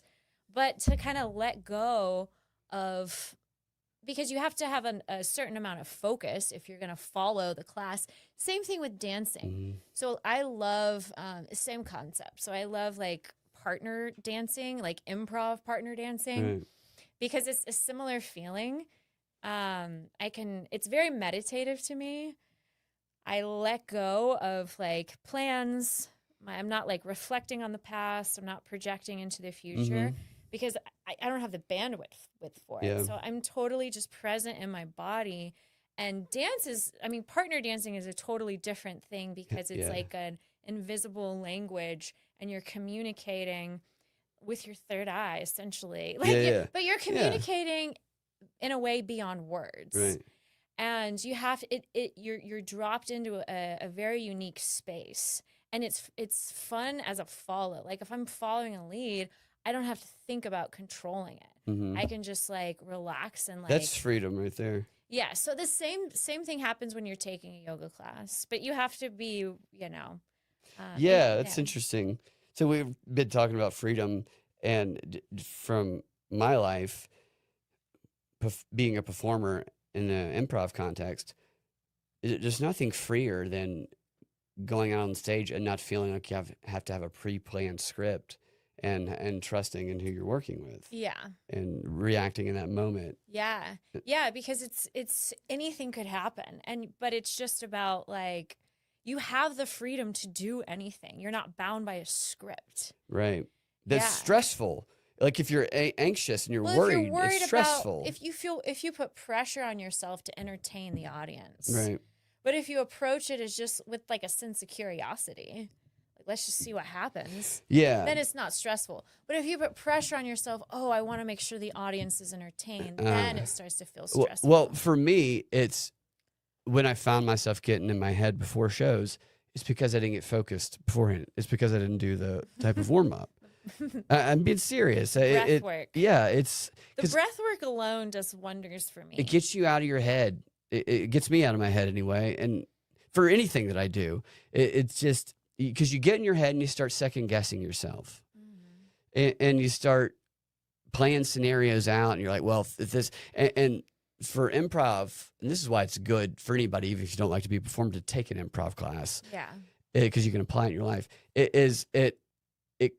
If you're in your head, you're starting to play out scenarios that depend on other people acting in a way that you're controlling in your mind. It's never going to happen, but then you get locked onto that, and so you start behaving, trying to force this script, kind of like people do when they react to media stuff, and that's just going to cause people to react weird. If it's a performance, people aren't really going to laugh, and there's nothing good about it. But it all comes from that fear of judgment and failure and anxiety that is all from not being in the moment and not trusting who you're working with. Yeah. And so that's why I am a big advocate of this, which I have stated as gay, yoga, because it does. And that's why Buddhists fascinate me. Mm-hmm. Yeah, there was these Buddhists going across the nation doing this. What, did you see this? Yeah. Yeah, it was, yeah. It's crazy that they did these studies on these Buddhists with their brain matter. The gray matter is like bigger in their minds from their level. For meditation. I just envy that so Yeah. much. Yeah, I mean, it's not hard to get there. It's just about discipline. And if you're it's really just about being still and, meditating. If you meditated every day, you could have that same brain chemistry. Right. It would change your life. People often are like, well, you're meditating for yourself. But really, you're meditating for others because when you meditate, you're a lot less reactive. Right. You're in know, traffic. People cut you off. You're going to yell at them. And you're a lot more peaceful. yeah. You have, you have more self-control. So that is going to impact others. So it's like, I don't know, some people think meditation is like this self-indulgent thing, but the reason I do it is for others, not just for myself. Meditation is getting back to nature. It's getting the chaos out, I think. I don't do it as much as I used to, and talking to you, it makes me want to refocus on it because it's very beneficial. It's never not had a beneficial effect in my life. Okay, we should wrap this up. We could talk all night. Yeah. You did give me a few ideas here, which I typed here. I think it'd be funny to have Ted Kaczynski at a speed dating event as a sketch. Oh my god! And also, I wonder if there's any Buddhist gamers. Probably not. Oh my! I wonder if they exist. That's a great. They probably fucking murder. They probably just kill everyone. Yeah. The games are probably the best at it. Oh my gosh, I never thought about that before. We did have a comment here. Chuck Norris, because Chuck Norris just died. R.I.P. Still have Walker. Chuck Norris once told a woman to calm down, and she did. There you go. Good job, Chuck. Let's play a little Who Committed the Crime from the Smoking Gun. Okay. See the people on screen who are arrested. For those listening, we have a blue-haired woman, I think woman. You have an old lady, a very old lady. You have a smiling young black guy. You have a very deviant-looking brunette. And then you have a guy who it looks like, I don't know, he looks like an old neighbor who's asking why you haven't spoken to him in weeks. I don't even know how to describe that guy. And then the crimes committed is keeping vicious dogs. So it must have been biting people. Drag racing, impersonating an officer, larceny of cable TV, crack cocaine possession. I think. Okay. All right. So what do you? So you want me to do this? Well, no, we're both going to do it. Okay. They're both going to decide. You can do one. People. So my initial instinct, and I'm not going to be, is crack cocaine is either going to be. So black people don't do crack as much. I would say her or the guy at the end. It's either going to be. So you think the white guy could be the crack at the end? I think it's either this girl or that black guy, personally. Crack cocaine? Yeah. Oh. Because is it crack or is it cocaine? Yeah, maybe the girl. But you think? But I think you could. You were 5 out of 5 last time. I was 1 out of 5. Oh, that was a joke. I didn't really get 5. I got 0 out of 5, and then I went back. And I didn't really get 5. I thought you got a perfect score. No. All right, then keeping vicious dogs. I'm gonna say it's the old guy on the right, keeping vicious dogs. Mm-hmm. Drag racing. I'm gonna say it's the blue-haired chick with drag racing. Okay. Impersonating an officer. Okay, so this makes me rethink everything. It's definitely not the woman in gold impersonating an officer, right? No, I wouldn't think so. I think it might be that guy, the white guy. Okay. That's my thought. I could see it. I could see him doing that. It's got to be one of the two guys, right? Yeah. I mean, not necessarily, though. That's sexist of me. One time I got stopped by a cop on Halloween, and I was wearing a cop outfit because I was on my way to like a Halloween party. Oh, really? And I got stopped by a cop because I was speeding, and I made a joke. I was trying to like get him to lighten up. I was like, "I'm not impersonating an officer," and he didn't appreciate it. That's funny. Sorry, I digress. So I'm saying it could be a girl. Is my point? Right. Like it could be a female. No, I don't know. A female is free to impersonate a police officer in this country. I got pulled over in an astronaut suit after my show one time, and the cop was like, "What unit were you in?" I was like, "I was just doing a show." He was not happy with me at all. All right, so maybe impersonating an officer, far right, crack cocaine next to him. I couldn't go with that. Drag racing. I think larceny's her. Okay. It'd be Yeah. funny if she's drag racing though. She could be keeping vicious dogs. Oh yes. I think she's keeping vicious I, dogs, I- actually. You might be right about that. Let's go with that.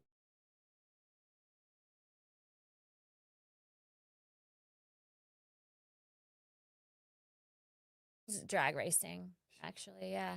She looks tough. Larceny of Cable. See. Let's find out. Okay. 3 out of 5. Not That's bad. not bad. So right, the drag was racing was right. correct. I The was crack I was cocaine. right. The old woman was crack cocaine. Oh, okay. Wow. Yeah. Imagine bailing her out. Great grandma. Hey, so that's 70. Yeah, not bad. 3 out of 5. It's pretty good. Larceny, we had that right. Okay, not bad at all. Okay. Thank you guys for hanging out in the active chat. That was fun. Thank you for sticking around and talking to us. You have a perspective, and you're welcome back anytime. Where they can find you on social media. Oh, yeah. So if you like philosophy, literature, I'm going to start doing more on this channel called Wonder and Whimsy. It's YouTube. Or you can just follow me on my other channel. I post a variety of things. I do movie reviews. I do like a comedy stuff. It's just Carrie Hamilton Actress. That's another YouTube channel. And then I have Yoga Flow with Kim, where I have like YouTube tutorials, yoga, Pilates, nutrition, recipes, meditations, breath work, all this stuff on Yoga Flow with Kim. If that piques your interest, you can also just follow me on Instagram, Kim_ham22, and there's like links to all my stuff on there. So, and you guys should follow her if you like this show. Then you will like what Kim offers. Does great work. Funny, is not woke. Likes to just help people and have a good time doing it. So check her out, and you can check me out at propagandafight.com and all the podcasting apps, Propaganda Report Podcast.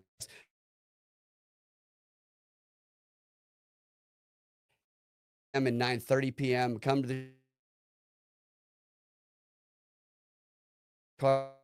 the subscriber only show on patreon.com/propaganda report and propreport.locals.com if you want to get access to that, as well as ad-free versions of the audio only version of the show. And if you don't want to subscribe, let the ads play through and leave a 5-star review. That warms our hearts. That always helps me. We will talk to you guys next time. Y'all have a fantastic rest of y'all's day. peace. Bye.